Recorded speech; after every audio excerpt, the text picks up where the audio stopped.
ಭಕ್ತ ಪ್ರಹ್ಲಾದ ಚರಿತ್ರೆ ಭಾಗವತದಲ್ಲಿ ವರ್ಣಿತವಾಗಿದೆ.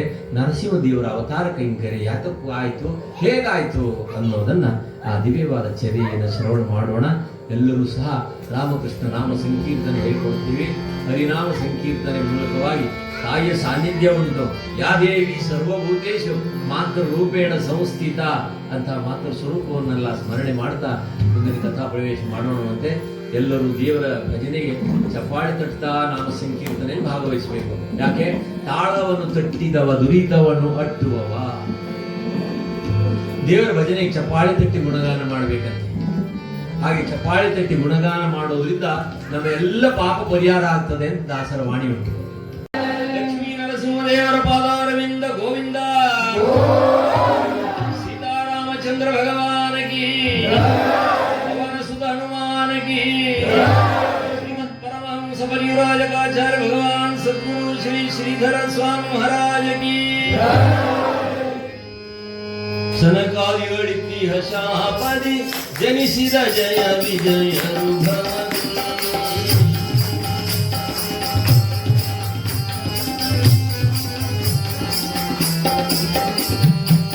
ದುರ್ಜರಾಗಿ ಕಶ್ಯಪ ಸುತರೀರ್ವರು ಘನಘೋರರು ಅತಿ ವಿಕ್ರಮಾಗಿ. ರಾಮ ಜಯ ಜಯ ರಾಮ ಜಯ ಜಯ ರಾಮ ರಾಮ ಜಯ ರಾಜ ರಾಜ ರಾಮ ರಾಜ ರಾಮ.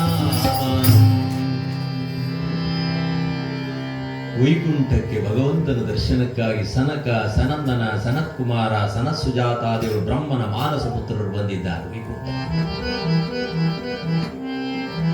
ಏಕಾಂತದಲ್ಲಿಯೂ ಶ್ರೀಕಾಂತನ ದರ್ಶನ ಮಾಡುವಂಥವರು, ಯಾರ ಅಡೆತಡೆ ಇಲ್ಲದೆ ಭಗವದ್ ದರ್ಶನ ಮಾಡುವಂತ ಸಾಮರ್ಥ್ಯವುಳ್ಳವರು. ಒಂದು ಬಾಗಿಲನ್ನು ದಾಟಿ ಒಂದೊಂದು ಬಾಗಿಲನ್ನು ದಾಟುವಾಗಲೂ ವೈಕುಂಠದ ವೈಭವವನ್ನು ಅನುಸರಿಸುತ್ತಾ ಅನುಭವಿಸುತ್ತಾ ಮುಂದಕ್ಕೆ ಬರ್ತಾ ಇದ್ದಾರೆ. ಜಂಬು ಜಂಬೀರ ಭೋಗ ಪುನ್ನಾಗ ಕಲಳಿ ಕಪಿತ್ತ ಕಂಕಲ್ಲಿ ಕರವೀರ ನಿಂಬೆ ದಾಳಿಂಬೆ ಮಾತುಳಂಗಳ ಅವಂಗ ಮುಂತಾದ ಫಲವೃಕ್ಷರು, ಮುರುಗ ಮಲ್ಲಿಗೆ ಜಾಜಿ ಕೇತಕಿ ಸುರಗಿ ಸಂಪಿಗೆ ಮುಂತಾದ ಲತಿ ಪುಷ್ಪಗಳು, ತೆಂಕಣ ತಂಬೆಲರಿಂಪಾದ ಹಾಡು ಹಾರಡಿದ ಮಲ್ಲಿಗೆ ದಿವ್ಯ ಪರಿಮಳ ತುಂಬೆ ಹಿಂಡುಗಳ ಜೇಂಕಾರ ಭಗವಂತನ ದಿವ್ಯವಾದಂತ ವೈಭವವನ್ನು ಅನುಭವಿಸುತ್ತಾ 4 ಮಂದಿ 7ನೇ ಬಾಗಿಲನ್ನು ದಾಟುವಂತಹ ಸಮಯ ಜಯ ವಿಜಯರು ತಡೆ ಮಾಡಬೇಕಿತ್ತು. ಅಧಿಕಾರ ಮದ, ಭಗವಂತನ ಸೇವಕರಾಗಿ ಸೇವೆ ನಡೆಸಬೇಕಾಗಿತ್ತಲ್ವೇ. ಸನಕ, ಸನಂದನ, ಸನತ್ಕುಮಾರ, ಸನತ್ಸುಜಾತಾದಿಗಳು ಬ್ರಹ್ಮನ ಮಾನಸ ಪುತ್ರರು, ಎಲ್ಲದರಲ್ಲಿ ಭಗವಂತನ ದರ್ಶನ ಮಾಡುವವರು, ಶಾಪಾನುಗ್ರಹ ಶಕ್ತಿ ಉಳ್ಳವರನ್ನು ತಡೆದೇ ಬಿಟ್ಟರು ಜಯ ವಿಜಯ. ಪರವಾನಿಗೆ ಇಲ್ಲದೆ ಪ್ರವೇಶ ಇಲ್ಲ. ಎಲ್ಲಿಯದು? ವೈಕುಂಠದಲ್ಲಿ. ನಮ್ಮಲ್ಲಿ ಭೂಲೋಕದಲ್ಲಿ ಇದೆ ಪರವಾನಿಗೆ ಇಲ್ಲದೆ ಪ್ರವೇಶ ಇಲ್ಲ, ನೋ ಅಡ್ಮಿಷನ್ ವಿತ್ ಪರ್ಮಿಷನ್ ಅಂತ ಉಂಟು ಅಲ್ವೇ. ಎಲ್ಲ ಆಫೀಸ್ನಲ್ಲೂ ಅದೇ ಕೆಲಸವೇ. ಭಗವಂತನ ಸಾನ್ನಿಧ್ಯದಲ್ಲಿ ಈ ವ್ಯವಸ್ಥೆ ಆಗಿದೆಯೋ ಹೇಗೆ?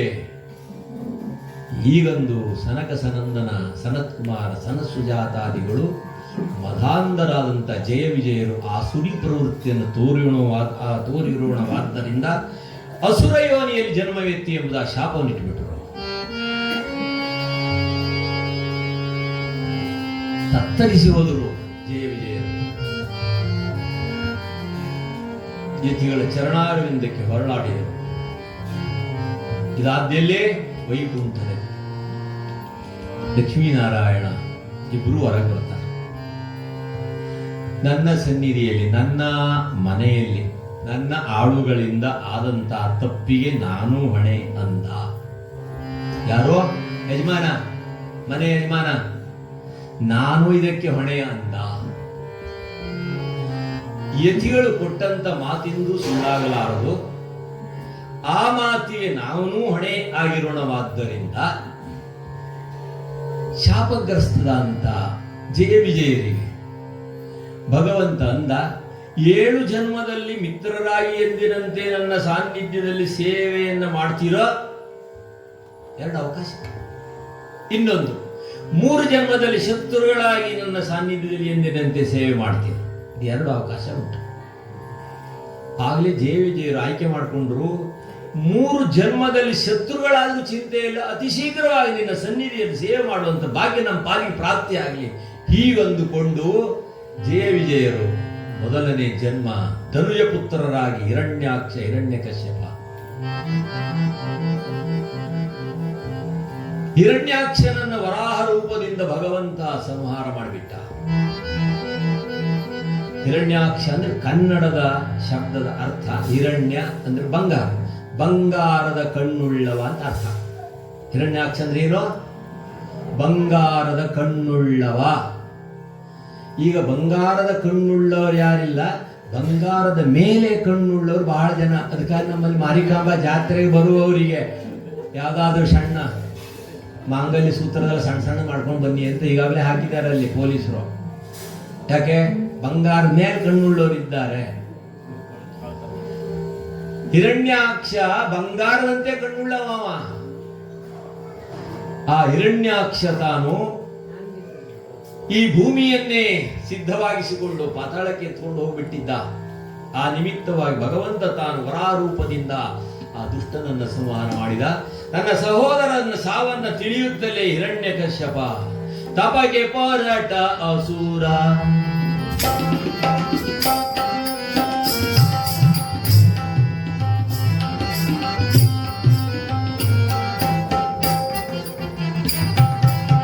ಸದೇಪೇ ಮಂದರ ದ್ರೋಣ್ಯಾಂ ತಪಃ ದಾರುಣ ಮುಚ್ಯತೆ.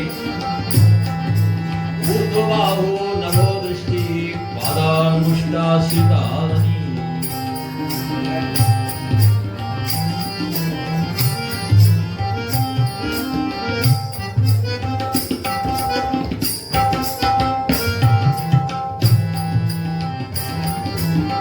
ಹರಿಯ ದ್ವೇಷಿಸುತ್ತ ಹಿರಣ್ಯಕಶ್ಯಪ. ಹರಿಯ ದ್ವೇಷಿಸುತ್ತ ಹಿರಣ್ಯಕಶ್ಯಪ ತಪಕ್ಕೆ ಪೊರಟ ಅಸುರ.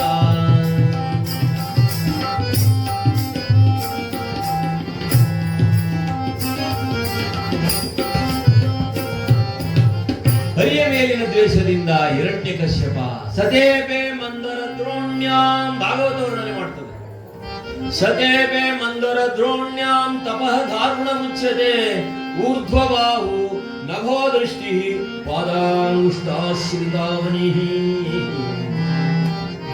ಹರಿಯ ಮೇಲಿನ ದ್ವೇಷ ಕಠಿಣವಾದ ತಪಸ್ಸು, ಸಾವಿರಾರು ವರ್ಷ ತಪಸ್ಸು, ಆಸುರಿ ಸಂಬಂಧವಾದ ತಪಸ್ಸು. ಆಗ ಅಲಿರುಳು ಒಳ ಹೊರಗೆ ಗಗನದಲ್ಲಿ ಸುರ ನರೋರುಗರ ಕೈಯಲ್ಲಿ ಮರಣ ಬಾರದ ವರವ ಕರುಣಿಸೆಂದ. ಅಸುರನಾದ ದೈತ್ಯ ಎಂತಹ ತಪಸ್ಸು ಮಾಡಿದ ಗೊತ್ತೇ? ಮಳೆಯೊಳಗೆ ಚಳಿಯೊಳಗೆ ಜಲದಲ್ಲಿ ಮುಳುಗಿಹನು. ಜಲಸ್ತಂಭನಾದಿ ಮಂತ್ರದಿಂದ ಮಳೆಗಾಲದಲ್ಲಿ ಚಳಿಗಾಲದಲ್ಲಿ ನೀರಿನಲ್ಲಿ ಮುಳುಗಿ ತಪವನ್ಗೈತಾ ಇದ್ದಾನೆ. ಬೇಸಿಗೆಯ ಬಿಸಿಲಿನಲ್ಲಿ ಪಂಚಾಗ್ನಿಯ ಮಧ್ಯದೋಳ್ ಸುತ್ತ ಅಗ್ನಿ ಹಚ್ಚಿಕೊಂಡಿದ್ದಾನೆ. ಎತ್ತರವಾದ ಶಿಲೆಯನ್ನೇರಿದ್ದಾನೆ. ನಭೋಮಂಡಲದಲ್ಲಿ ಸೂರ್ಯಮಂಡಲವನ್ನು ನೋಡ್ತಾ ನಿಂತಿದ್ದಾನೆ ಒಂಟುಗಾಲಿನಿಂದ.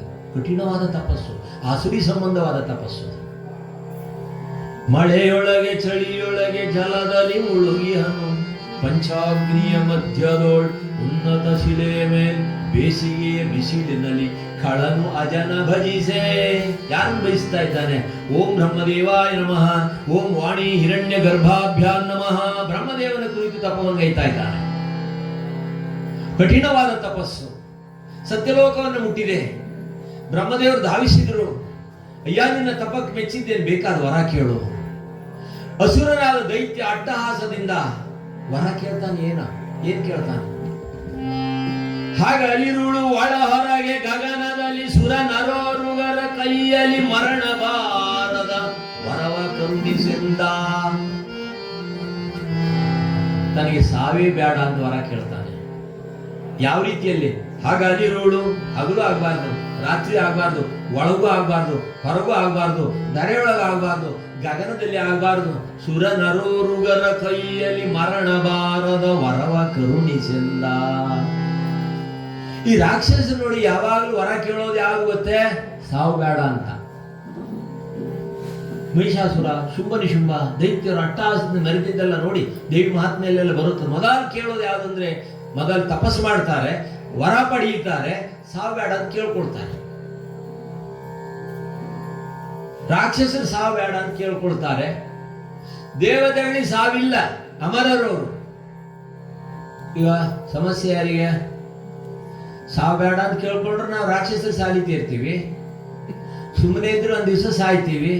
ಅದಕ್ಕೆ ನಮಗೆ ದೇವರಲ್ಲಿ ಇಷ್ಟೇ ಪ್ರಾರ್ಥನೆ ಮಾಡಬಹುದು, ಈ 26ನೇ ಇಸ್ವಿ ಜನವರಿ ಫೆಬ್ರವರಿ ಬೇಡ, 27ನೇ ಇಸ್ವಿ ಮಾರ್ಚ್ ಏಪ್ರಿಲ್ ಆದ್ರೂ ಒಡ್ಡಿಲ್ಲ, ಸ್ವಲ್ಪ ತಿಂಗಳಾದ್ರೂ ಹಿಂದ್ಮುಂದ್ ಮಾಡುವಂತ ದೇವರು ಪ್ರಾರ್ಥನೆ ಮಾಡುವುದು.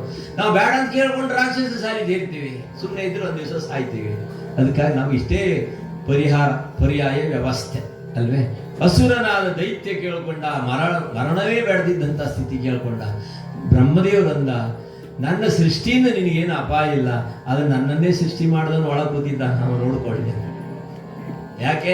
ನಾಭಿಕಮಲದಲ್ಲಿ ಜನಿಸಿದ್ದಾನಲ್ಲ ಬ್ರಹ್ಮದೇವರು ಅಲ್ವೇ. ಆ ನಿಮಿತ್ತವಾಗಿ ನನ್ನ ಸೃಷ್ಟಿಯಿಂದ ನಿನಗೇನು ಅಪಾಯ ಇಲ್ಲ. ಏನ್ ಕೇಳಿದ್ ವರ ಎಲ್ಲ ತಥಾಸ್ತು ಬಿಟ್ಟ, ಎಲ್ಲ ಕೇಳಿದ್ದು ತಥಾಸ್ತು ಅಂತಾನಲ್ಲ. ಹಾಗಾಗಿ ನನ್ನನ್ನು ಕೊಲ್ಲಲಿಕ್ಕೆ ಯಾವುದೋ ಬೇರೆ ಒಂದು ಮಾರ್ಗ ಇರ್ಬೋದು ಇವನಲ್ಲಿ. ಹಾಗಾಗಿ ಮತ್ತೊಂದು ಪಟ್ಟಿ ಕೊಟ್ಟ, ಮತ್ತೆ ಖಗ ಮೃಗ ಸುರ ನರೋರುಗ ಸೃಷ್ಟಿಯ ಕರಗಳು ಕೊಲದ ತೆರ, ನಿನ್ನ ಸೃಷ್ಟಿಯಿಂದಲೇ ನನಗೇನು ಅಪಾಯ ಆಗಬಾರ್ದು ಅಂತ ವರ ಕೇಳ್ಕೊಂಡ್ಬಿಟ್ಟ. ತಥಾಸ್ತು ಅಂದ್ಬಿಟ್ಟ. ನನ್ನ ಸೃಷ್ಟಿಯಿಂದ ನೀನು ಅಪಾಯ ಇಲ್ಲ, ನನ್ನನ್ನೇ ಸೃಷ್ಟಿ ಮಾಡೋದು ಒಬ್ಬರಿಂದ ನಾವು ನೋಡ್ಕೊಳ್ಳಿ ಅಂದ್ಕೊಂಡು ವರಬಲಗರಿತನಾದ ದೈತ್ಯ ಅಟ್ಟಹಾಸದಿಂದ ಪಾತಾಳ ಸೇರಿದ. ವರಬಲಗರಿತನಾಗಿದ್ದ, ಸಪ್ತ ಪಾತಾಳವನ್ನು ತನ್ನ ವಶವಾಗಿಸಿಕೊಂಡ. ಕೆಳಗಡೆ 7 ಲೋಕ ಉಂಟು, 4 ಕೆಳಗಡೆ ಎಷ್ಟಿದೆ? 7 ಲೋಕ ಉಂಟು. ನಮ್ದು ಈ ಲೋಕದಲ್ಲೇ ಇದು ಕಾಡು ಬಿಟ್ಟು ಕೆಳಗೆ ಹೋಗಲಿಲ್ಲ ನಾವಿನ್ನು ಅಲ್ವೇ. ಅತಲ ವಿತಲ ಸುತಲ ತಲಾತಲ ರಸಾತಲ ಮಹಾತಲ ಪಾತಾಲ, ಇಷ್ಟು 7 ಲೋಕ ಕೆಳಗುಂಟು. ಮತ್ತೆ ಮೇಲೆ 7 ಲೋಕ ಉಂಟು. ಭೂಲೋಕ, ಭೋರಲೋಕ, ಸ್ವರ್ಲೋಕ, ಮಹರ್ಲೋಕ, ಜನರಲೋಕ, ತಪೋಲೋಕ, ಸತ್ಯಲೋಕ ಎಂಬ ಚತುರ್ದಶ ಭುವನಕ್ಕೆ ಅಧೀಪನಾದಂತವ ಒಳ ಕೂತಿದ್ದಾನೆ. ಅಂದ್ರೆ ಚತುರ್ದಶ ಭುವನಾಧೀಶ್ವರ ಅಂತ ಅವನನ್ನು ಸಂಬೋಧನೆ ಮಾಡೋದು ಉಂಟು. ಅಂತಹ ಸ್ವಾಮಿಯ ಆ ದಿವ್ಯವಾದ ವರದಿಂದ, ಬ್ರಹ್ಮನ ವರದಿಂದ ಪಡೆದಂತ ದೈತ್ಯ 7 ಲೋಕವನ್ನು ತನ್ನ ವಶವಾಗಿಸಿಕೊಂಡ. ಭೂಮಂಡಲಕ್ಕೆ ಬರ್ತಾನೆ. ಎಲ್ಲೊಂದು ಯಜ್ಞಯಾಗಾದಿಗಳು ನಡೀತಾವೆ, ಹೋಮ ಹವನಾದಿಗಳು ನಡೀತಾವೆ, ಜಪತಪಾದಿ ಅನುಷ್ಠಾನಗಳು ನಡೀತಾವೆ, ಭಜನೆ ನಡೀತದೆ, ಕೀರ್ತನೆ ನಡೀತದೆ. ಇದೆಲ್ಲ ಯಾರಿಗಾಗಿ ಮಾಡ್ತಾ ಇದ್ದೀರಿ ಅಂತ ಕೇಳಿದ ಅಟ್ಟಹಾಸದಿಂದ. ಯಾರೋ ಕತೆ ಕೇಳ್ತಾ ಇದ್ರು. ಹರಿ ಓಂ, ಇಲ್ಲೇ ಇದ್ದೀರಾ? ಎಲ್ಲಿದ್ದೀರಿ? ಯಾರು? ಹಿರಣ್ಯ ಕಶ್ಯಪ ಅಲ್ವೇ. ಅಟ್ಟಹಾಸದಿಂದ ಮೆರೆದ ಯಜ್ಞಯಾಗಾದಿಗಳು, ಹೋಮ ಹವನಾದಿಗಳು, ಜಪತಪಾದಿ ಅನುಷ್ಠಾನಗಳು, ಈ ಕೀರ್ತನೆಯಲ್ಲಿ ಯಾರಿಗೋಸ್ಕರವಾಗಿ? ದೇವತೆಗಳ ಪುಷ್ಟಿಗೋಸ್ಕರವಾಗಿ ಅಂದ್ರು ಋಷಿ ಮುನಿಗಳು. ಭಗವಂತನ ನಾಮಸ್ಮರಣೆ, ಗುಣಗಾನ, ಕೀರ್ತನೆ. ಕೀರ್ತನೆ ಅಂದ್ರೆ ಏನು? ದೇವರು ಸುಮ್ಮನೆ ಕೂತ್ಕೊಳ್ಬೇಕು ಒಳಗೆ, ನಾವು ಅವನ ಹತ್ರ ಮಾತನಾಡಬೇಕು, ಅದು ಕೀರ್ತನೆ. ಧ್ಯಾನ ಅಂದ್ರೆ ನಾವು ಸುಮ್ಮನೆ ಇರಬೇಕು, ಅವನ್ ನಮ್ಮ ಹತ್ರ ಮಾತನಾಡಬೇಕು, ಅದು ಧ್ಯಾನ. ಧ್ಯಾನ ಕೀರ್ತನೆ ಯಾವುದು ಗೊತ್ತಾಗುವುದಿಲ್ಲ ಅಲ್ವೇ. ಅಲ್ಲ, ಈ ಯಾತಕ್ಕೋಸ್ಕರವಾಗಿ? ದೇವತೆಗಳ ಪುಷ್ಟಿಗೋಸ್ಕರವಾಗಿ ಋಷಿ ಮುನಿಗಳೆಲ್ಲ ಅಂದ್ರು. ಅಟ್ಟಹಾಸದಿಂದ ಮೆರೆದ ಇಡೀ ಭೂಮಂಡಲವನ್ನ ತನ್ನದೊಂದು ಬಿಟ್ಟ. ಹೋಮ ಹವನಾದಿಗಳನ್ನು ನಿಲ್ಲಿಸಿಂದ, ಯಜ್ಞ ಯಾಗಾದಿಗಳನ್ನೆಲ್ಲ ತಡೀರಿಂದ, ಹೋಮ ಹವನ, ಯಜ್ಞಯಾಗ, ಜಪತಪ, ಅನುಷ್ಠಾನ, ಕೀರ್ತನೆ, ತಾಳ, ಮೇಳ ಎಲ್ಲ ನಿಲ್ಲಿಸಿಬಿಟ್ಟ. ಹಾಗಾಗಿ ಅದನ್ನೇ ಮುಂದುವರಿಸಿಕೊಂಡು ಬರ್ತಾ ಇದ್ದಾರೆ ನಮ್ಮ ಮಂದಿ, ಎಲ್ಲ ನಿಲ್ಲಿಸಿಬಿಟ್ರು. ಈಗ ಅಸುರನಾದ ದೈತ್ಯ ಅಟ್ಟಹಾಸದಿಂದ ಮೆರೆದ, ದಾಳಿ ಇಟ್ಟನು ಅಮರಪುರಕ್ಕೆ. ಇಂದ್ರನ ಆ ದಿವ್ಯವಾದ ಅಮರಾವತಿ ತನ್ನದಾಗಬೇಕು, ಸುಧರ್ಮ ಸಭೆ ತನ್ನದಾಗಬೇಕು, ಇಂದ್ರನ ಐರಾವತ ತನ್ನದಾಗಬೇಕು, ಸಮಸ್ತ ವೈಭವ ತನ್ನದಾಗಬೇಕೆಂಬುದಾಗಿ ಅಸುರನಾದ ಹಿರಣ್ಯಕಶ್ಯಪ ಧಾವಿಸಿದ. ಇಂದ್ರಪುರವನ್ನು ತನ್ನದಾಗಿಸಿಕೊಂಡ, ದೇವತೆಗಳನ್ನು ಸೆರೆಯಾಳಾಗಿಸಿದ. ಇಂದ್ರಾದಿ ದೇವತೆಗಳು ಅಲ್ಲಿಂದ ತಪ್ಪಿಸಿಕೊಂಡು ತಮ್ಮ ತಮ್ಮದಾದಂತಹ ಶಕ್ತಿಯಿಂದ ಒಡಗೂಡಿ ಧಾವಿಸಿದರು. ಈ ಬಂಧನವನ್ನು ಹೇಗೆ ಕಳಿಸಿಕೊಳ್ಬೇಕೆಂಬುದಾಗಿ, ಹೇಗಾದ್ರೂ ಮಾಡಿ ಇವನನ್ನು ಬಗ್ಗಿಸಬೇಕೆಂಬುದಾಗಿ ದೇವಾದಿ ದೇವತೆಗಳೆಲ್ಲ ಅಸುರನ ಅರಮನೆಯನ್ನು ಪ್ರವೇಶ ಮಾಡಿದರಂತೆ. ಹಿರಣ್ಯಕಶ್ಯಪನ ಪುರವನ್ನು ಪ್ರವೇಶ ಮಾಡಿದರು. ಆ ಸಮಯದಲ್ಲಿ ಆತನ ಹೆಂಡತಿಯಾದಂಥ ಕಯಾದು ತುಂಬ ಗರ್ಭವತಿಯಾಗಿತ್ತು. ಇಂದ್ರ ಆಕೆಯನ್ನು ಸೆರೆಯಾಳಾಗಿಸಿದ. ಈಗಾದ್ರೂ ಬರಬಹುದು ಈಕೆಯನ್ನು ಬಿಡಿಸ್ಕೊಂಡು ಹೋಗ್ಲಿಕ್ಕೆ. ಆದ್ರೆ ನಾರದರು ನೋಡ್ತಾರೆ, ಅಯ್ಯ, ಈಕೆಯ ಉದರದಲ್ಲಿರುವಂತಹ ಶಿಶುವಿನಿಂದಲೇ ದೇವತೆಗಳಿಗೆ ಆಸುರಿ ಬಂಧನ ಮುಕ್ತವಾಗ್ತದೆ. ಆದ್ದರಿಂದ ಈಕೆ ಯಾವ ಶಿಕ್ಷೆಯನ್ನು ಕೊಡಬೇಡ, ಈಕೆ ರಕ್ಷೆ ಆಗಬೇಕು. ಹೀಗಂದು ಕಯಾದುವನ್ನು ತಮ್ಮ ಆಶ್ರಮಕ್ಕೆ ಕರೆತರ್ತಾರೆ. ಅಲ್ಲಿ ಭಗವಂತನ ನಾಮವನ್ನು ಉಪದೇಶ ಮಾಡಿದರು. ವಿಷ್ಣು ಕಥೆಯನ್ನು ಶ್ರವಣ ಮಾಡುವಂತೆ ಗರ್ಭ ಸಂಸ್ಕಾರ ಬಹಳ ದೊಡ್ಡದಿದೆ.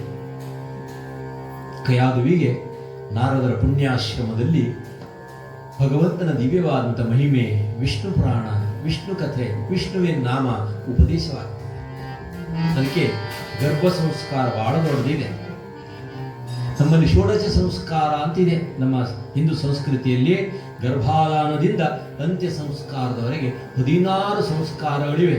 ಆದರೆ ಅದರಲ್ಲಿ ನಾವು ಉಳಿದೆಲ್ಲ ಸಂಸ್ಕಾರವನ್ನು ಮರೆತು ಈಗ ಒಂದು ಮಾತ್ರ ಉಳಿಸ್ಕೊಂಡಿದ್ದೀವಿ. ಯಾವುದು ಗೊತ್ತೇ? ಕೊನೆಯದು. ಅದು ಮಾಡದಿದ್ರೆ ಊರಿಗೆಲ್ಲ ಗಬ್ಬೆದ್ದು ಹೋಗ್ತದೆ ಅಲ್ವೇ? ಅಂತ್ಯ ಸಂಸ್ಕಾರ ಇದು ಮಾತ್ರ ಉಳಿಸ್ಕೊಂಡಿದ್ದೀವಿ ಗಟ್ಟಿಯಾಗಿ. ಒಳ್ಳೊಳ್ಳೆ ಚಿಂತನೆಗಳೆಲ್ಲ ನಮ್ಮಿಂದ ಸಾಕಷ್ಟು ದೂರ ಹೋಗ್ಬಿಟ್ಟಿವೆ.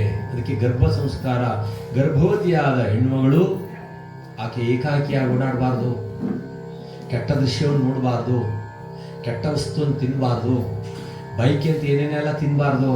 ಆಯುಸ್ಸತ್ತು ಬಲಾರೋಗ್ಯ ಸುಖ ಪ್ರೀತಿ ವಿವರ್ಧನ ರಸ್ಯ ಸ್ನಿಗ್ಧ ಸ್ಥಿರಾರಧ್ಯ ಆಹಾರ ಸಾತ್ವಿಕ ಪ್ರಿಯ.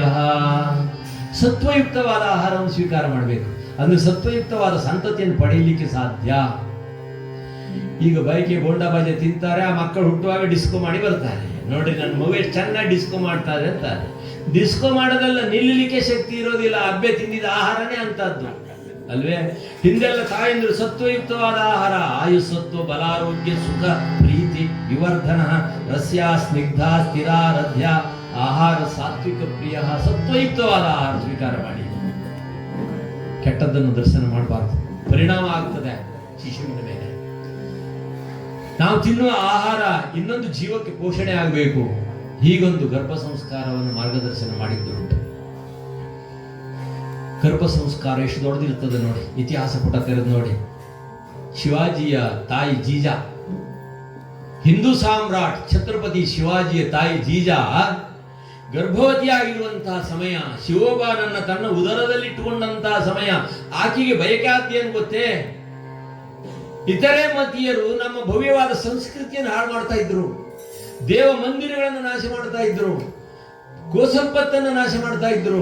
ಈಕೆ ಸಹಿಸಲಿಕ್ಕೆ ಆಗ್ಲಿಲ್ಲ. ಗರ್ಭವತಿಯಾದ ಜೀಜಾ ಬಯಕೆ ಆದ್ದು, ನಾನು ಖಡ್ಗ ಧರಿಸಬೇಕು, ನನ್ನ ಭವ್ಯವಾದ ಸಂಸ್ಕೃತಿಯನ್ನು ಉಳಿಸಿಕೊಳ್ಳಬೇಕೆಂಬುದಾದ ಬಯಕೆ ಆಕೆಗೆ ಛತ್ರಪತಿ ಶಿವಾಜಿಯಂತ ಸಾಮ್ರಾಟ್ನಂತ ಸಂತತಿ ಆಗಲಿಕ್ಕೆ ಕಾರಣ ಗರ್ಭ ಸಂಸ್ಕಾರ. ಬೇಕಾ ಚಪ್ಪಾಳಿ ತಟ್ಟಿ ಬ್ಯಾಡ್ದಿಲ್ಲ, ನನಗಾಗೋದಂತೆ ಅಲ್ವೇ? ಗರ್ಭ ಸಂಸ್ಕಾರ ಅನ್ನೋದು ಬಹಳ ಶ್ರೇಷ್ಠ. ತಾಯಿ ಉದರದಲ್ಲಿದ್ದಾನೆ ಅಭಿಮನ್ಯು. ಕೃಷ್ಣ ಚಕ್ರವ್ಯೂಹದ ಕಥೆಯನ್ನು ಹೇಳ್ತಾ ಇದ್ದ. ಕಥೆ ಹೇಳ್ತಾ ಇದ್ದಂತೆ ಆಕೆ ಸುಭದ್ರೆ ಹುಂಕಾರ ಆಗ್ತಾ ಇದ್ಲು. ಕಥೆ ಕೇಳ್ತಾ ಕೇಳ್ತಾ ಆಕೆ ನಿದ್ದೆ ಬಂದ್ಬಿಡ್ತು, ಹುಂಕಾರ ಬಂದಾಗ್ಬಿಡ್ತು. ಆದ್ರೆ ಒಳಗೆ ಇರುವಂತ ಗರ್ಭಸ್ಥ ಶಿಶು ಇದನ್ನ ಹುಂಕಾರ ಹಾಕಿ ಪ್ರಾರಂಭ ಮಾಡ್ತು. ಈಕೆ ನಿದ್ದೆಯಲ್ಲಿದ್ದಾಳೆ. ಕೃಷ್ಣ ನೋಡಿದ. ಕಥೆ ಕೇಳ್ತಾ ಕೇಳ್ತಾ ಕೇಳ್ತಾ ನಿದ್ದೆ ಬಂದ್ಬಿಡ್ತು. ಈಗಲೂ ಹಿಂದ್ಗಡೆ ಬಂದ್ರೆ ಬರ್ಲಿ, ನನಗೇನಾಗೋದಂತ ಇದೆ ಅಲ್ವೇ? ಕೇಳ್ತಾ ಕೇಳ್ತಾ ಬರ್ತದೆ. ಆಕಳಿಕೆ, ತೂಕಡಿಕೆ, ಎಲೆ ಅಡಿಕೆ, ನೀರಡಿಕೆ ಮಧ್ಯೆ ಮಧ್ಯೆ ಬರ್ತಾ ಹೋಗ್ತಾ ಇರ್ತದೆ ಅಲ್ವೇ? ಆಕೆಗೆ ನಿದ್ದೆ ಬಂದ್ಬಿಡ್ತು. ಹುಂಕಾರ ಎಲ್ಲಿಂದ? ಗರ್ಭಸ್ಥ ಶಿಶುವಿನಿಂದ ಬರ್ತಾ ಇದೆ. ಭಗವಂತ ನೋಡಿದ, ಕಥೆಯನ್ನಲ್ಲೇ ನಿಲ್ಲಿಸ್ಬಿಟ್ಟ. ಇದ್ರ ಪರಿಣಾಮ ಯಾವಾಗ? ಮುಂದೆ ಮಹಾಭಾರತ ಕದನದಲ್ಲಿ ನೋಡಿ ಗರ್ಭ ಸಂಸ್ಕಾರದ ವಿಶೇಷತೆ ಹೇಗಿರುತ್ತದೆ. ಮುಂದೆ ಮಹಾಭಾರತ ಕದನದಲ್ಲಿ ದ್ರೋಣರು ರಚಿಸಿದಂತ ಚಕ್ರವ್ಯೂಹದಲ್ಲಿ ಹಸುಳೆ ಏಕಾಕಿಯಾಗಿ ಅಭಿಮನ್ಯು ಷಡ್ರಥರೊಡನೆ ಹೋರಾಡ್ತಾನೆ. ಅವರ ರಥಗಳನ್ನೆಲ್ಲ ಪುಡಿ ಪುಡಿ ಮಾಡಿಬಿಟ್ಟ, ಒಳ ಪ್ರವೇಶ ಮಾಡಿದ. ಆದರೆ ಷಡ್ರಥರೊಡಗೂಡಿ ಅವ ಹೋರಾಡಿದ. ಅಂತ್ಯಕಾಲ ಹೊರಗೆ ಬರ್ಲಿಕ್ಕೆ ಪ್ರವೇಶ ಮಾತ್ರ ಕೇಳಿದ್ದ.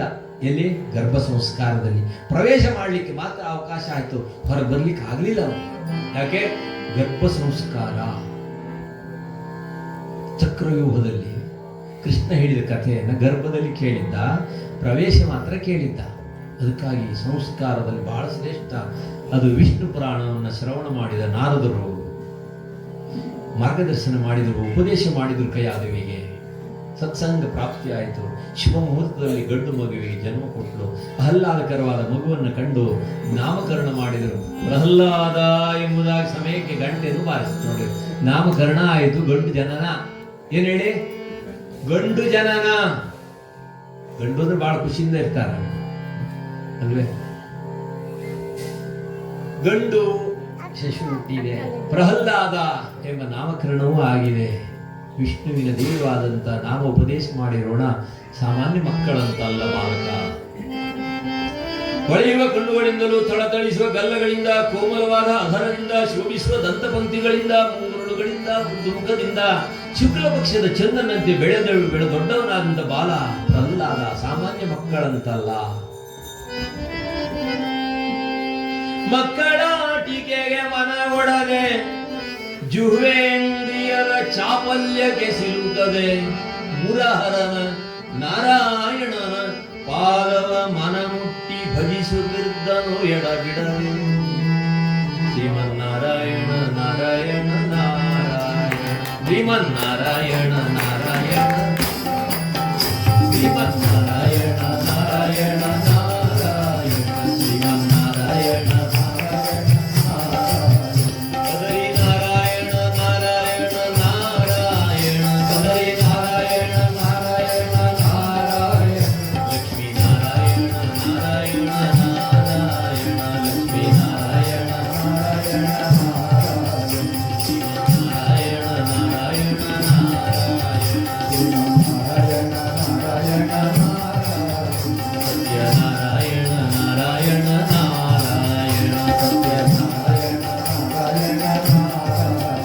ಲಕ್ಷ್ಮೀ ನರಸಿಂಹದೇವರ ಪಾದಾರವಿಂದ ಗೋವಿಂದ ಗೋವಿಂದ. ಬಾಲ ಪ್ರಹ್ಲಾದ ಸಾಮಾನ್ಯ ಮಕ್ಕಳಂತಲ್ಲ. ಬಾಲನನ್ನ ತಾಯಿಯನ್ನ ನಾರದರು ಯೋಚನೆ ಮಾಡಿದರು. ಅಸುರನಾದ ದೈತ್ಯ ದಿಗ್ವಿಜಯವನ್ನು ಪೂರೈಸಿ ಪುರಪ್ರವೇಶ ಮಾಡಿದ್ದ. ಈ ಸಮಯವನ್ನ ಕಾದು ಕಯಾದುವನ್ನ ಬಾಲ ಪ್ರಹ್ಲಾದನನ್ನ ಒಪ್ಪಿಸಿದರು ನಾರದರು. ತನ್ನ ಕರ್ತವ್ಯ ಮುಗಿಯಿತು ಎಂಬುದಾಗಿ. ಅಸುರನಾದ ದೈತ್ಯ ಮಾನವ ಧರ್ಮಕ್ಕನುಗುಣವಾಗಿ ಬಾಲ ಪ್ರಹ್ಲಾದನಿಗೆ ಗುರುಕುಲದಲ್ಲಿ ವಿದ್ಯಾಭ್ಯಾಸಕ್ಕೋಸ್ಕರವಾಗಿ ಉಪನಯನಾದ ಸಂಸ್ಕಾರವನ್ನು ಪೂರೈಸಿ ಶುಕ್ರಾಚಾರ್ಯರ ಮಕ್ಕಳಾದಂತಹ ಚಂಡಾಮರ್ಕರ ಬಳಿ ಗುರುಕುಲಕ್ಕೆ ಕಳುಹುತ್ತಾರೆ. ಬಾಲಕ ಸಾಮಾನ್ಯರಂತಲ್ಲ.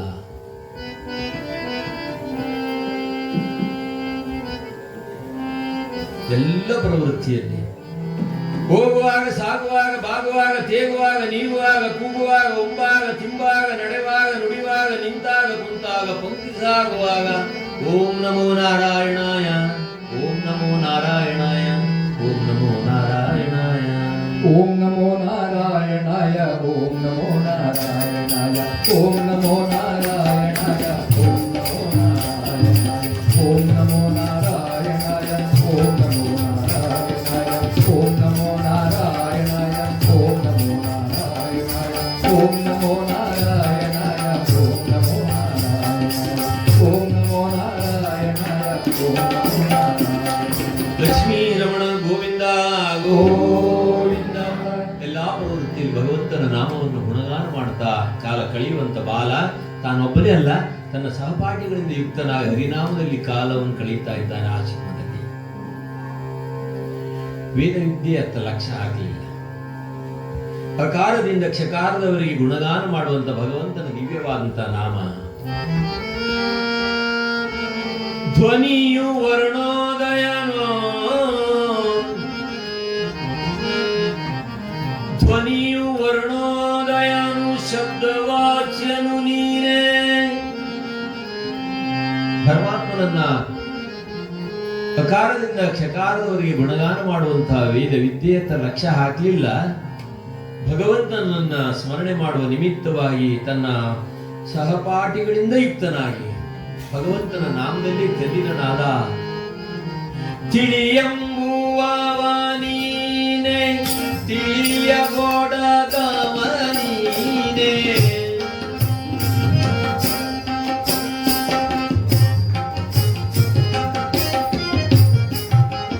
ತಿಳಿದುದಕ್ಕೆ ಫಲ ನೀನೆ ತೀರ್ಥಪಾದ ನೀನೆ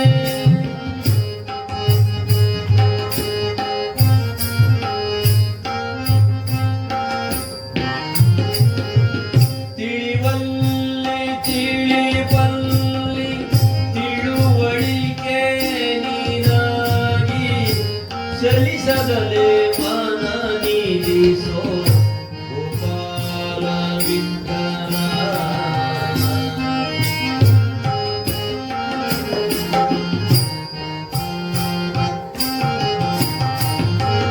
ಧ್ವನಿಯು ಧ್ವನಿಯು ವರ್ಣೋದಯನು ಶಬ್ದವಾಚ್ಯನು ನೀನೇ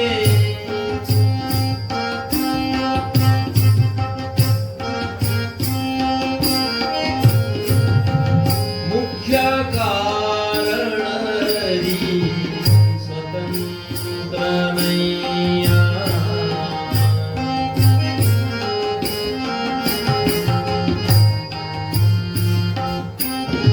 ವೇದ ವಿದ್ಯೆಯತ್ತ ಆಗಿಲ್ಲ ಬಾಲಕ ಗುರುಕುಲದಲ್ಲಿ ತನ್ನ ಮಿತ್ರರಿಂದ ಒಡಗೂಡಿ ನಿರಂತರ ಹರಿನಾಮದಲ್ಲಿ ತಲ್ಲೀನನಾದ ಅಪ್ಪ ಮಹಾಹರಿದ್ವೇಷ. ಅಪ್ಪನಿಗೆ ಹರಿನಾಮ ಸ್ಮರಣೆ ಆಗೋದಿಲ್ಲ, ಮಗ ಮಹಾಹರಿಭಕ್ತ. ಎಲ್ಲಾ ಪ್ರವೃತ್ತಿಯಲ್ಲಿ ಹರಿನಾಮವನ್ನು ಸ್ಮರಣೆ ಮಾಡ್ತಾ ಇದ್ದಾನೆ. ಹಿರಣ್ಯಕಶ್ಯಪ ರಾಜ್ಯದಲ್ಲಿ ಡಂಗುರ ಸಾರಿದ್ದ. ಅಪ್ಪಿತಪ್ಪಿ ಯಾರಾದ್ರೂ ಹರಿನಾಮವನ್ನು ಸ್ಮರಣೆ ಮಾಡಿದ್ರೆ ಅವರ ನಾಲಿಗೆಯನ್ನು ಸೀಳಬೇಕು, ಇದು ರಾಜಾಜ್ಞೆ. ಅದಕ್ಕಾಗಿ ಪ್ರಜಾವೃಂದ ಬಹಳ ಎಚ್ಚರಿಕೆಯಿಂದ ಹರಿನಾಮವನ್ನು ಸ್ಮರಣೆ ಮಾಡುವಾಗ ಹರಿ ಎಂಬ ಶಬ್ದ ಬರಬಾರ್ದು. ನೀರು ಹರಿಯಿತು ಅನ್ನುವಾಗಿಲ್ಲ, ಹರಿ ಎಂಬ ಶಬ್ದ ಬರ್ತದೆ, ಅದಕ್ಕಾಗಿ ನೀರು ಹೋಯ್ತು ಅನ್ಬೇಕು. ಬಟ್ಟೆ ಹರಿಯಿತು ಅನ್ನುವಾಗಿಲ್ಲ, ಹರಿ ಎಂಬ ಶಬ್ದ ಬರ್ತದೆ, ಏನ್ ಹೇಳ್ಬೇಕು? ಬಟ್ಟೆ ಸೀಳ್ತು ಅನ್ಬೇಕು. ಹರಿವಿ ಅನ್ನುವಾಗಿಲ್ಲ, ಏನ್ ಹೇಳ್ಬೇಕು? ಹಂಡೆ ಅನ್ಬೇಕು. ಹರಿವಾಣ ಅನ್ನುವಾಗಿಲ್ಲ, ಹರಿವಾಣ ಅನ್ಬೇಕು. ಇಷ್ಟು ಎಚ್ಚರಿಕೆಯಿಂದ ಶಬ್ದ ಉಚ್ಚಾರ ಮಾಡ್ತಾ ಇದ್ದಾರೆ ಪ್ರಜಾವೃಂದ. ಆದ್ರೆ ಮಗನ ನಾಲಿಗೆಯಲ್ಲಿ ನಿರಂತರ ಹರಿನಾಮ ತಪ್ಪುವಾಗೇ ಇಲ್ಲ. ಪರಮಭಕ್ತ ಹರಿಭಕ್ತ ಪ್ರಹ್ಲಾದ. ಚಂಡಾಮರ್ಕರು ಯೋಚನೆ ಮಾಡಿದ್ರು, ನಾನಾ ಪರಿಯ ಪ್ರಯತ್ನ ಮಾಡಿದ್ರು, ಪ್ರಯೋಜನ ಆಗಲಿಲ್ಲ. ಮರಳಿ ಅರಮನೆ ಕರೆತಂದರು ಪ್ರಹ್ಲಾದನ.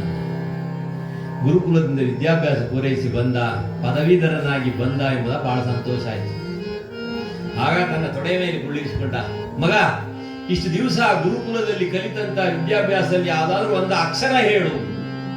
ಅಕ್ಷರ ಅಂದಾಕ್ಷರ ಅವನಿಗೆ ಉತ್ತಮಾಕ್ಷರನ ಜ್ಞಾಪಕವಾಗಿಬಿಡ್ತು. ಉತ್ತಮಾಕ್ಷರ ಯಾರು? ನರಸಿಂಹ ಒಳ ಕೂತವ. ಓಂ ನಮೋ ನಾರಾಯಣಾಯ, ಓಂ ನಮೋ ನಾರಾಯಣಾಯ ಹರಿನಾಮ ನಾಲಿಗೆಯಿಂದ ಹೊರ ಹೊಮ್ಮಿತು. ಹರಿದ್ವೇಷ ಅಂತ ಹಿರಣ್ಯಕಶ್ಯಪ ಬಾಲನನ್ನು ಬಡಿ ನೆಲಕ್ಕೆ ಉಳಿಸ್ಬಿಟ್ಟ. ಅರ್ಪಕನ ಬಡಿದೋ ಮಹಾನ್ ಸಭೆ ನೋಡ್ತಾ ಇದೆ. ಈಗ ಮಾತ್ರ ಗುರುಕುಲದಿಂದ ಕರೆ ತಂದಿದ್ದಾರೆ, ಮೋಹದಿಂದ ಅವನನ್ನು ಬಿಗಿದಪ್ಪಿಕೊಂಡಿದ್ದಾನೆ. ಆದ್ರೆ ಅವನ ಬಾಯಿಂದ ಬರುವಂತ ಶಬ್ದವನ್ನು ಕೇಳುತ್ತಾರೆ, ಬಡಿ ನೆಲಕ್ಕೆ ಉಳಿಸ್ಬಿಟ್ಟ. ಹೋಮಲ್ಲದೆ ಬಾಲನನ್ನು ಕೊಲ್ಲಿ ತಾನೆ. ಸಲ್ಲದೆನ್ನುವವರಿಲ್ಲ, ಲಕ್ಷ್ಮೀ ನಲ್ಲನೆ ಸುತನಾಗಿ ಜನಿಸಿಹನೋ. ನನಗೆ ಶತ್ರುವಾಗಿ ಜನಿಸಿದ್ದಾನೆ ಮಗ. ಆದ್ರಿಂದ ಕ್ಷಣವೂ ಯೋಚನೆ ಮಾಡಬೇಡಿ. ಮಲ್ಲರಿಗೆ ಆಜ್ಞೆ ಮಾಡಿದ, ಕೊಲ್ಲಿ ಎಂಬುದಾಗಿ ಆಜ್ಞೆ ಮಾಡುತ್ತಲೇ ರಾಜಾಜ್ಞೆ. ಅದು ಕತ್ತಿಯನ್ನು ಎತ್ತಿ ಬಿಚ್ಚುಗತ್ತಿಯ ಆ ಕತ್ತಿಯನ್ನೆತ್ತಿ ಬರ್ತಾ ಇದ್ದಾರೆ ಕೆಚ್ಚದೆಯ ವೀರರು. ಬಾಲನ ಕತ್ತಿಗೆ ಆ ಕತ್ತಿಯಿಂದ ಏಟಿಡುವಾಗ ಕತ್ತಿಯೇ ಎರಡು ತುಂಡಾಯ್ತು ಹೊರತು ಬಾಲನ ಕತ್ತಿ ಏನ ಅಪಾಯ ಆಗಲಿಲ್ಲ. ಯಾಕೆ? ವದನದಲ್ಲಿ ಹರಿನಾಮ ನಡೀತಾ. ಸಾವು ಬೇಡ ಅಂತ ಕೇಳ್ಕೊಂಡಿದ್ನ. ಏನ್ ಹೇಳಿ? ಅಪ್ಪ ಕೇಳ್ಕೊಂಡಿದ್ದ ಸಾವು, ಆದ್ರೆ ಪರಿಣಾಮ ಆದ ಮಗನಿಗೆ ಮತ್ತೆ ಪ್ರಯೋಜನ ಮಾಡಿದ್ದು ಆಗೋದಿಲ್ಲ. ಇವನಿಗೆ ಕಲ್ಲು ಕಟ್ಟಿ ಸಮುದ್ರಕ್ಕೆ ಕೊಲ್ಲೇಬೇಕೆಂಬುದಾಗಿ ಆಜ್ಞೆ ಮಾಡಿಬಿಟ್ಟ. ಅಲ್ಲಿ ಪ್ರಯೋಜನ ಆಗ್ಲಿಲ್ಲ, ಮುಳುಗೋದೇ.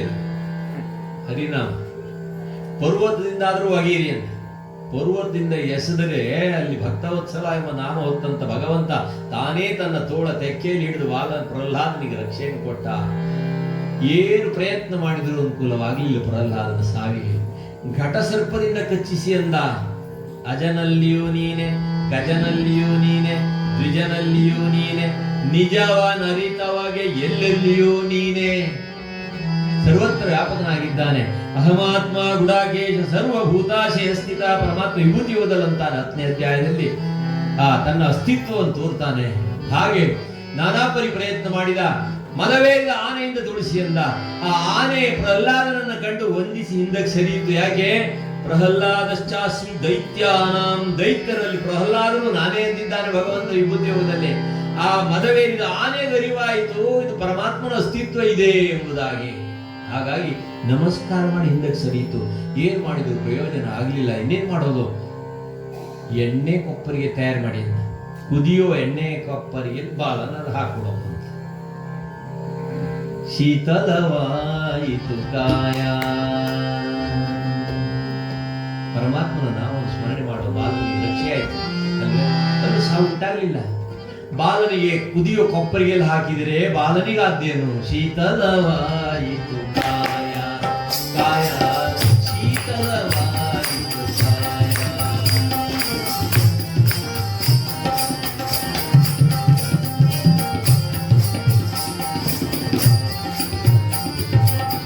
ಹರಿಯ ಭಕ್ತರಿಗೆ ಇಲ್ಲ ಅಪಾಯ, ಹರಿಯ ಭಕ್ತರಿಗೆ ಇಲ್ಲ ಅಪಾಯ. ಶೀತಲವಾಯಿತು, ಶೀತಲವಾಯಿತು, ಶೀತಲವಾಯಿತು ಕಾಯ. ಅಪಾಯ ಆಗ್ಲಿಲ್ಲ. ಏನ್ ಪ್ರಯೋಜನ ಮಾಡಿ ಪ್ರಯತ್ನ ಮಾಡಿದ, ಆದ್ರೂ ಸಹ ಸಾವು ಉಂಟಾಗ್ಲಿಲ್ಲ ಬಾಲನಿಗೆ. ಇನ್ನೇನ್ ಮಾಡುದು? ಆತನ ಕೈಯನ್ನು ಹಿಡಿದ, ಎಳೆ ತಂದು ಕಯಾದುವಿನ ಚರಣಕ್ಕೆ ಎಸೆದು ಬಿಟ್ಟ. ಕಯಾದು, ನಿನ್ನ ಉದರದಲ್ಲಿ ಜನಿಸಿದಂತ ಈ ಪಾಪಿ ಪಿಂಡಕ್ಕೆ ಹಾಲಾಲ ವಿಷ ಉಣಿಸಿಕೊಳ್ಳೆಂಬುದಾಗಿ ಇರಿದ ಕತ್ತಿಯಿಂದ ಹಿಡಿದು ನಿಂತ ದೈತ್ಯ ತರಿಸಿ ಹೋದ್ಲು ಕಯಾದು. ನವಮಾಸ ಹೊಟ್ಟೆಯಲ್ಲಿ ಹೊತ್ತು ಹೆತ್ತು ಸಾಕಿ ಸಲಹಿ ನನ್ನ ಎದೆಯ ರಕ್ತವನ್ನ ಹಾಲಾಗಿ ಉಣಿಸಿ ತೋಳ ತುಟ್ಟಿನಲ್ಲಿ ಬೆಳೆಸಿ ತೊಡೆಯ ಅಂಗಳದಲ್ಲಿ ಆಡಿಸಿದಂತ ಬಾಲನಿಗೆ ಹಾಲಾಲ ವಿಷ ಉಣಿಸಿದೆ. ಪತಿಯ ಮೇಲುತ್ತರದ ಲಘು ನಾಂಟಿರುವುದು, ಹೆಡತನೆಗೆ ಸಾರ್ದುಲು ಜುಹ್ವೆ, ಕಳವಣಿಸಿದವು ಕರ್ಣಜಯ. ಕಯಾದು ಆ ಬಾಲನನ್ನು ತನ್ನ ತೋಳ ತೆಕ್ಕೆಯಲ್ಲಿ ಬಿಗಿದಪ್ಪಿಕೊಂಡ್ಬಿಟ್ಟು ನೆತ್ತಿಯನ್ನು ನೇವರಿಸಿ ಮುಂದರಿಸಿ, ಮಗ, ಈ ಪ್ರಪಂಚಕ್ಕೆ ಮೊದಲಾಗಿ ಬಂದವರು ನಾವು, ಆದ್ರೆ ಈ ಪ್ರಪಂಚ ಬಿಡ್ಲಿಕ್ಕೆ ನೀನು ಮೊದಲಾಗಿ ಸಿದ್ಧನಾಗಿ ನಿಂತಿದ್ದೀಯ ವತ್ಸ. ಅರಳುವ ಮೊಗ್ಗೊಂದು ಅರಳುವ ಮುನ್ನವೇ ಧರಣಿಗೆ ಉರುಳೋ ಸ್ಥಿತಿ ನಿನ್ನದಾಯಿತೆ ಬಾಲ. ಹಾಲುಣಿಸಿದ ಕೈಯಿಂದ ಹಾಲಾಲು ಉಳಿಸಲೇ ಮಗ. ಈಗಂದುಕೊಂಡು ಬಾಲನನ್ನ ಬರಸಲು ಕಯಾದುವಿಗೆ ಪತಿಯ ಮಾತನ್ನ ಕೇಳುತ್ತಲೇ ಕರುಳಿನಲ್ಲಿ ಕತ್ತರಿ ಓಡಾಡಿಸುತ್ತಾಯಿತು. ತಂದೆಯ ಮಾತನ್ನು ನೀಡಬೇಡ. ಯಾರ ನಿಂದಿಸಿದೆನೋ ಮತ್ಯಾರ ಕುಲ ಕೆಡಿಸಿದೆನೋ ಮಗ, ಈ ಜನ್ಮದಲ್ಲಿ ನಾನೇನು ಪಾಪ ಮಾಡಲಿಲ್ಲ, ಪೂರ್ವ ಜನ್ಮದ ಪಾಪ ನನ್ನನ್ನು ಬೆನ್ನಟ್ಟಿ ಬರ್ತಾ ಇದೆ ಎಂಬುದಾಗಿ ಕಯಾದು ಬಾಲನನ್ನು ಬಿಗಿದಪ್ಪಿಕೊಂಡು ಕಣ್ಣಂಚಿನ ನೀರು ಕಪೋಲವನ್ನು ಚುಮ್ಮಿಸಿತು, ವಕ್ಷಸ್ಥಲವನ್ನು ದಾಟಿತು. ನಾಭಿಯಲ್ಲಿ ಕಣ್ಣೀರ ಸರೋವರವಾಯಿತು ಕಯಾದು. ಹಿರಿದ ಕತ್ತಿಯಿಂದ ದೈತ್ಯ ನಿಂತಿದ್ದಾನೆ, ಹಾಲಾಲ ವಿಷ ಉಣಿಸಿ. ಯಾರ ನಿಂದಿಸಿದೆನೋ ಮತ್ಯಾರ ಕುಲ ಕೆಡಿಸಿದೆನೋ, ಬಾಲನನ್ನು ಬಿಗಿದಪ್ಪಿರು. ಈ ಜನ್ಮದಲ್ಲಿ ನಾನಂಥ ಪಾಪ ಏನು ಮಾಡಿಲ್ಲ, ಪೂರ್ವ ಜನ್ಮದ ಪಾಪ ನನ್ನನ್ನು ಬೆನ್ನಟ್ಟಿ ಬರ್ತಾ ಇದೆ ಮಗ. ಯತಿ ಬ್ರಾಹ್ಮಣರಿಗನ್ನ ಈಯದಾದೇನೋ,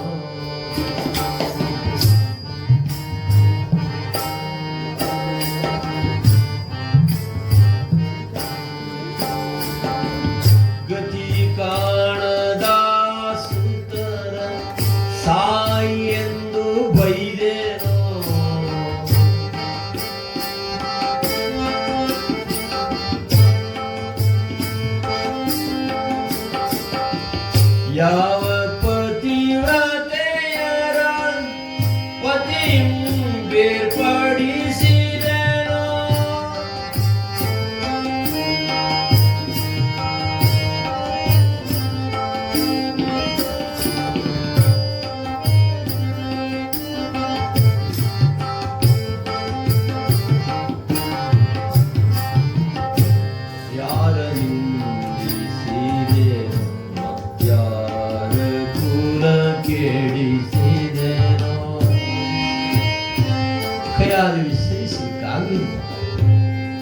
ಹಾಲುಣಿಸಿದ ಆ ಕೈಯಲ್ಲಿ ಹಾಲಾಲು ಉಣಿಸಲೆ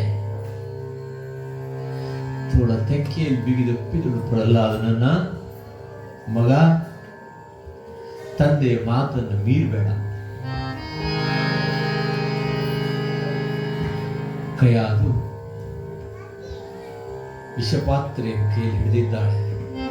ಪತಿಯ ಆಜ್ಞೆ ಇದೆ.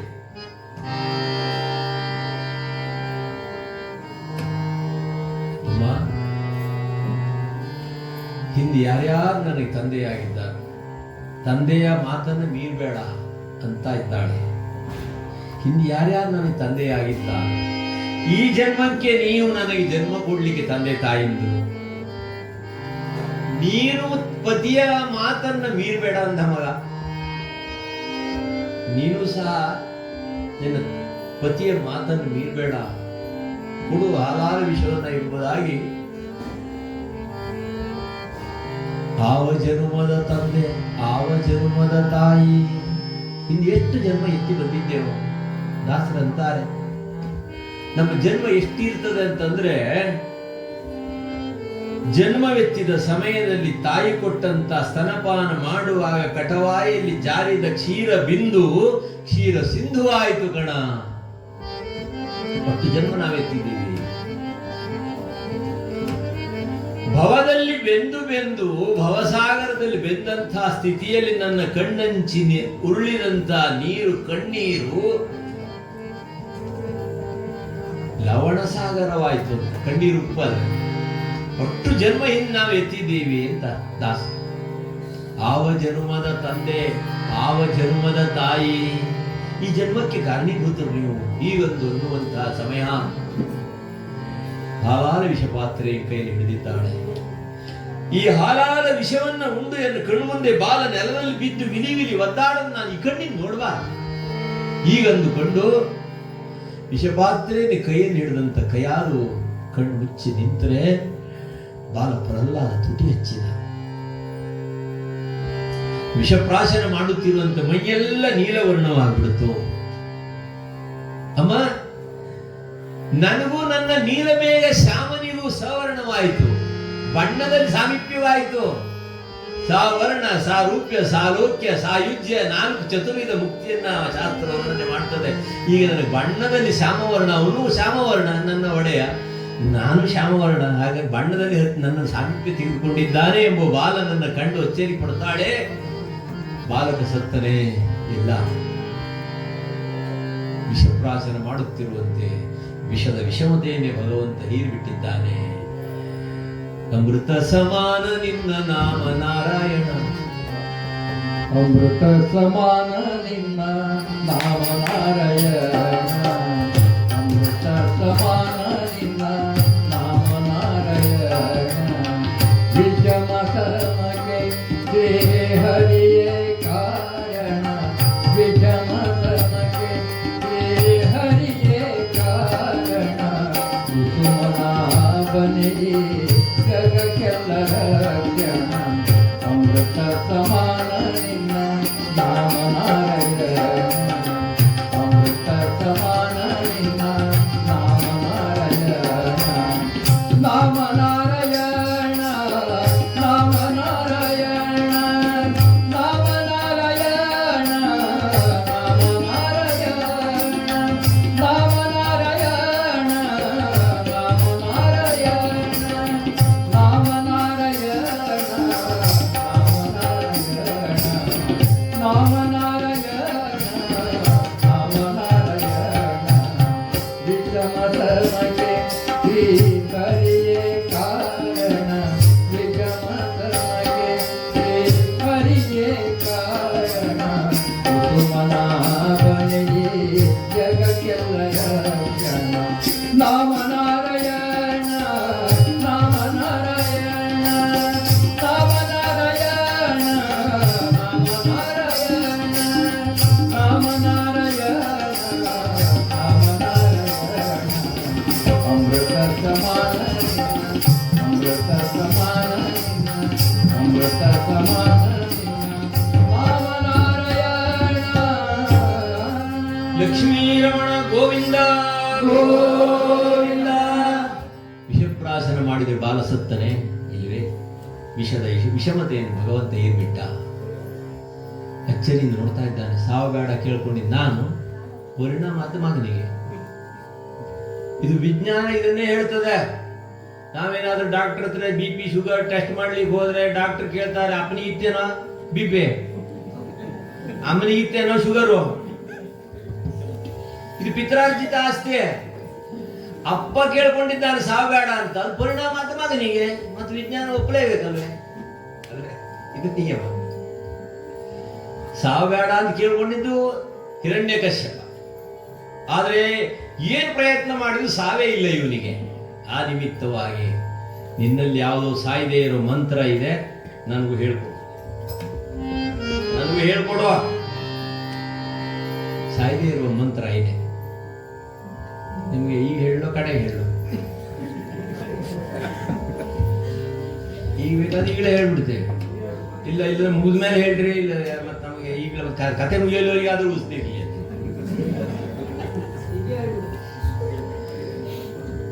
ಮಂತ್ರ ಇದೆ. ಸಾಯದೇ ಇರುವ ಮಂತ್ರ ಯಾವುದನ್ನು? ಹುಟ್ಟದೇ ಇರುವಂತಹದ್ದು. ಹುಟ್ಟಿದ್ರೆ ಮಾತ್ರ ಸಾವು ಅಲ್ವೇ? ಹುಟ್ಟಲಿಲ್ಲ ಅಂದ್ರೆ ಸಾವೇನುಂಟು? ಅದಕ್ಕೆ ತಯಾರಿ ಮಾಡ್ಕೊಳ್ಬೇಕು ನಾವು ಅಷ್ಟೇ.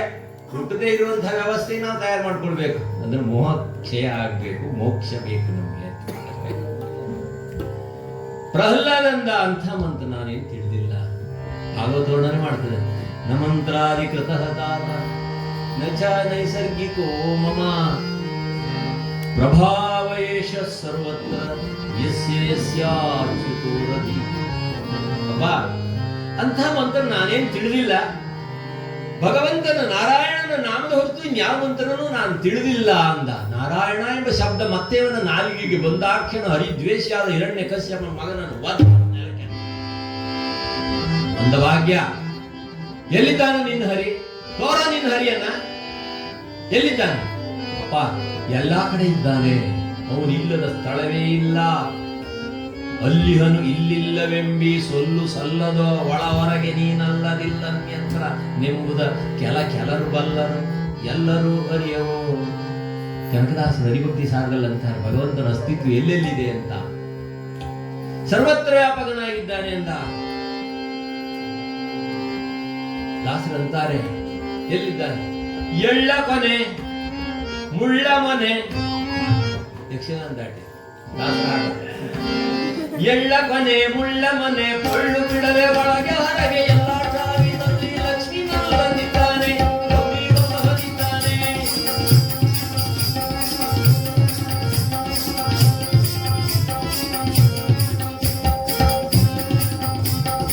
ಎಳ್ಳ ಕೊನೆ ಮುಳ್ಳ ಮನೆ, ಎಳ್ಳ ಕೊನೆ ಮುಳ್ಳ ಮನೆ ಪೊಳ್ಳು ಬಿಡದೆ ಒಳಗೆ ಹೊರಗೆ ಎಲ್ಲ ಚಾವಿನಲ್ಲಿ ಲಕ್ಷ್ಮೀ ಬಂದಿದ್ದಾನೆ, ಗೌರಿ ಬಂದಿದ್ದಾನೆ.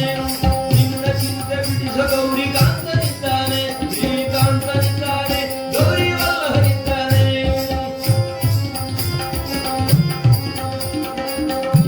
ಬೆಳಗಿನ ಯಾವುದು ಏರ್ ಮದ್ಲೆ ಇರ್ತದೆ ಯಕ್ಷಗಾನದಲ್ಲಿ. ಅಂದ್ರೆ ಈಗ ಏರ್ ಮದ್ಲೆ ಹಾಕೋ ದಿವಸ ಈ ಕ್ಷಣ ಅದಿಲ್ಲಿದ್ರೆ ನಿದ್ದೆ ಬಂದ್ಬಿಡ್ತದೆ. ಎಲ್ಲೆಲ್ಲಿದ್ದಾನೆ ದೇವರು? ಎಳ್ಳ ಕೊನೆ ಮುಳ್ಳ ಮನೆ ಪೊಳ್ಳು ಬಿಡದೆ ಒಳಗೆ ಹೊರಗೆ ಎಲ್ಲ ಟಾಗಿನಲ್ಲಿದ್ದಾನೆ. ಮಾಧವನೆಲ್ಲಿ ಹತನುಜಾತ ಅವನೆಲ್ಲಿ ಅಲ್ಲಿ ಹನೋ ಎಲೆ ತಾತ ಪೂಜಲ ಲೋಮ ಹರಿಹರೇನ ಅವನಿಲ್ಲದ ಸ್ಥಳಗಳು ಉಂಟೇನೋ. ಕಾಣವನೆಲ್ಲೆಲ್ಲೂ ಅಂಬುಜಾಕ್ಷರಿಹ ನಿನ್ನಲು. ಸರ್ವತ್ರ ವ್ಯಾಪಕನಾಗಿದ್ದಾನೆ ಭಗವಂತ ಅಂದ. ನಿನ್ನಲ್ಲೂ ಇದ್ದಾನೆ ಅಂದ. ಅಲ್ಲೂ ಇದ್ದಾನೆ, ಇಲ್ಲೂ ಇದ್ದಾನೆ, ಎಲ್ಲೆಲ್ಲೂ ಇದ್ದಾನೆ, ನಿನ್ನೊಳಗೂ ಇದ್ದಾನೆ. ನನ್ನಿಂದಲೇ ನನಗೆ ಸಾವು ಬೇಡ ಅಂತ ಕೇಳ್ಕೊಂಡಿಲ್ಲ. ಬಹುಶಃ ಇದ್ರಲ್ಲೇ ಇಟ್ನೋ ಹೇಗೆ, ನನ್ನಿಂದಲೇ ನನಗೆ ಸಾವು, ಅವರಿಂದಲೇ ಸಾಯೋದು ಉಂಟು. ಪರೀಕ್ಷೆ ಬಂತು ಅಂದ್ರೆ ನೋಡಿ, ಒಬ್ಬೊಬ್ರು ವೇಲ್ ಕಟ್ಕೊಂಡು ಸಾಯೋದು ನಿತ್ಯ ನಾವು ನೋಡ್ತೀವಿ, ಪತ್ರಿಕೆಯಲ್ಲಿ ಬರ್ತದೆ. ಅವರಿಂದನೇ ಅವ್ರು ಸಾಯೋದು. ಎಲ್ಲಾದ್ರೂ ಕುಳ್ವಾಳ ಹಾಳಿವ ಅಥವಾ ಇಲ್ಲ ಅಡಿನ್ಬಾಳು ಹಾಳಿವೆ, ಎಲ್ಲರೂ ಅವರಿಂದಲೇ ಅವ್ರು ಸಾಯೋದು. 2 ಮಾರ್ಕ್ ಕಡಿಮೆ ಆಗ್ತದೆ. ಚೆನ್ನಾಗಿ ಹೋಗಿ ಮತ್ತೊಂದು ಪರೀಕ್ಷೆ ಪಾಸ್ ಮಾಡ್ಲಿಕ್ಕೆ ಆಗೋದಿಲ್ವೇ? ಬಹುಶಃ ಅದರಿಂದನೇ ಇಟ್ನೋ ಹೇಗೆ, ನನ್ನಿಂದಲೇ ನನಗೆ ಸಾವು. ಅಲ್ಲಿದ್ದಾನೆ, ಇಲ್ಲಿದ್ದಾನೆ, ಎಲ್ಲೆಲ್ಲಿದ್ದಾನೆ, ನಿನ್ನೊಳಗೂ ಇದ್ದಾನೆ ಅಂದ. ಈ ಭಯ ಉಂಟಾಗ್ಬಿಡ್ತಾನೆ. ಕಂಬದಲ್ಲಿದ್ದಾನೇನೋ ನಿನ್ನ ಹರಿ ಇದ್ದಾನೆ, ಕಂಬದಲ್ಲಿದ್ದಾನೆ, ಬಿಂಬದಲ್ಲಿದ್ದಾನೆ, ಡಿಂಬದಲ್ಲಿದ್ದಾನೆ, ಎಲ್ಲಾ ಕಡೆ ಇದ್ದಾನೆ ಅಂದ. ಸರ್ವತ್ರ ವ್ಯಾಪಕನಾಗಿದ್ದಾನೆ ಶ್ರೀಹರಿ. ಆಗಲೇ ಸಿಡಿದೆದ್ದಂತ ದೈತ್ಯ ತನ್ನ ಓರೆಯಿಂದ ಖಡ್ಗವನ್ನು ಹೊರಕ್ಕೆಳೆದ. ಧಾವಿಸಿದ ಸಭಾಭವನ ಮಧ್ಯದಲ್ಲಿ ಆ ಕಂಬಕ್ಕೆ ಒಂದು ಛಡದಕ್ಕಿಟ್ಟ. ತೋರೋ ನಿನ್ನ ಹರಿಯನ್ನು ಎಲ್ಲಿದ್ದಾನೆ? ಆ ಭುಜದ ಜಾಂಡವದ ಆರ್ಭಟಕ್ಕೆ ಕಂಬ ಇಬ್ಬಾಗವಾದುದು. ಒಂದು ಕ್ಷಣ ಮಾತ್ರದೊಳಗಾಗಿ ಅವನ ಹೊಡೆತಕ್ಕೆ ಆ ಸಭಾಭವನದಲ್ಲಿದ್ದಂತ ಕಂಬ ಎರಡು ತುಂಡಾಗ್ಬಿಡುತ್ತಂತೆ, ಎರಡು ಭಾಗ ಆಗ್ಬಿಡುತ್ತೆ. ಕಾರ್ಮೋಡಗಳು ಹೊರಹೊಮ್ಮಿದುವಂತೆ. ಭಕ್ತನ ಮಾತನ್ನು ಸತ್ಯವಾಗಿಸೋದಕ್ಕೋಸ್ಕರವಾಗಿ ಭಾಗವತ ವರ್ಣನೆ ಮಾಡ್ತದೆ. ಸತ್ಯಂ ವಿಧಾತುಂ ನಿಜ ಭೃತ್ಯ ಭಾಷಿತಂ ವ್ಯಾಪ್ತಿಂಚ ಭೂಮಿಜೇಷು ಅಖಿಲೇಷು ಚಾತ್ಮನ ಅದೃಷ್ಟತಾತ್ಯದ್ಭುತ ರೂಪಮುದ್ವಹಂ ಸ್ತಂಭೇ ಸಭಾಯಾಂ ನ ಮೃಗಂ ನ ಮಾನುಷಂ. ಮೃಗೂ ಅಲ್ಲ, ಮನುಷ್ಯನೂ ಅಲ್ಲ, ಅಂತ ಒಂದು ಹೊಸ ರೂಪ. ಯಾಕೆ? ಪರ ಕೇಳ್ಕೊಂಡಿದ್ದಾನ ದೈತ್ಯ. ಅದಕ್ಕೆ ಸರಿಯಾಗಿ ಕಾರ್ಮೋಡಗಳು ಹೊರ ಹೊಮ್ತಾ ಇವೆ. ಶಂಕರ ಹುಂಕರಿಸಿದನು ಪ್ರಳಯಂಕರ ನಾನನು ಭವನ. ಜಗತ್ತುಗಳನ್ನು ಲಾಭಿಸುತ್ತಂತೆ.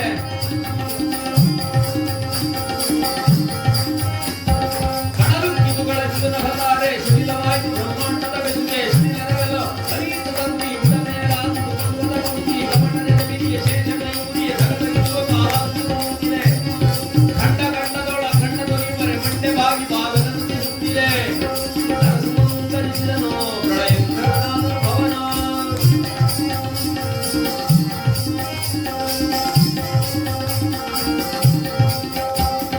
ಖಂಡ ಖಂಡದೊಳ ಅಖಂಡ ದೊಲಿವರೆ ಮಂಡೆ ಬಾಗಿ ಬಾಲದಂತೆ ಸುತ್ತಿದೆ. ಕಂಬವ ಕಳಜಡಿಯೇ ಬಿಡೆನೋ ಬಿಂಬರೂಪ ಹರಿಯೇ. ಕಂಬವ ಕಳಜಡಿಯೇ ಬಿಡೆನೋ ಬಿಂಬರೂಪ ಹರಿಯೇ. ಊರಿಜೇನು ಅಕರಾಳ ನಾರಿಗೆ ಓಡದ ಉಳಿದು ಕೆಂಪಗೆ ಗರ್ಜನೆ ಕೇಳಿತು ಘೋರ. ನರಸಿಂಹನಾದ ಗಂಭೀರ ಗರ್ಜನೆ ಕೇಳಿತು ಘೋರ. ನರಸಿಂಹನಾದ ಗಂಭೀರ ವೈಕುಂಠ ಗಂಭೀರವ ನರಸಿಂಹ ದೇವರ ಪಾದಾರವಿಂದ ಗೋವಿಂದ. ಪ್ರಹ್ಲಾದವರದ ಗೋವಿಂದ. ತಿರುಪತಿ ನಿವಾಸ ಗೋವಿಂದ.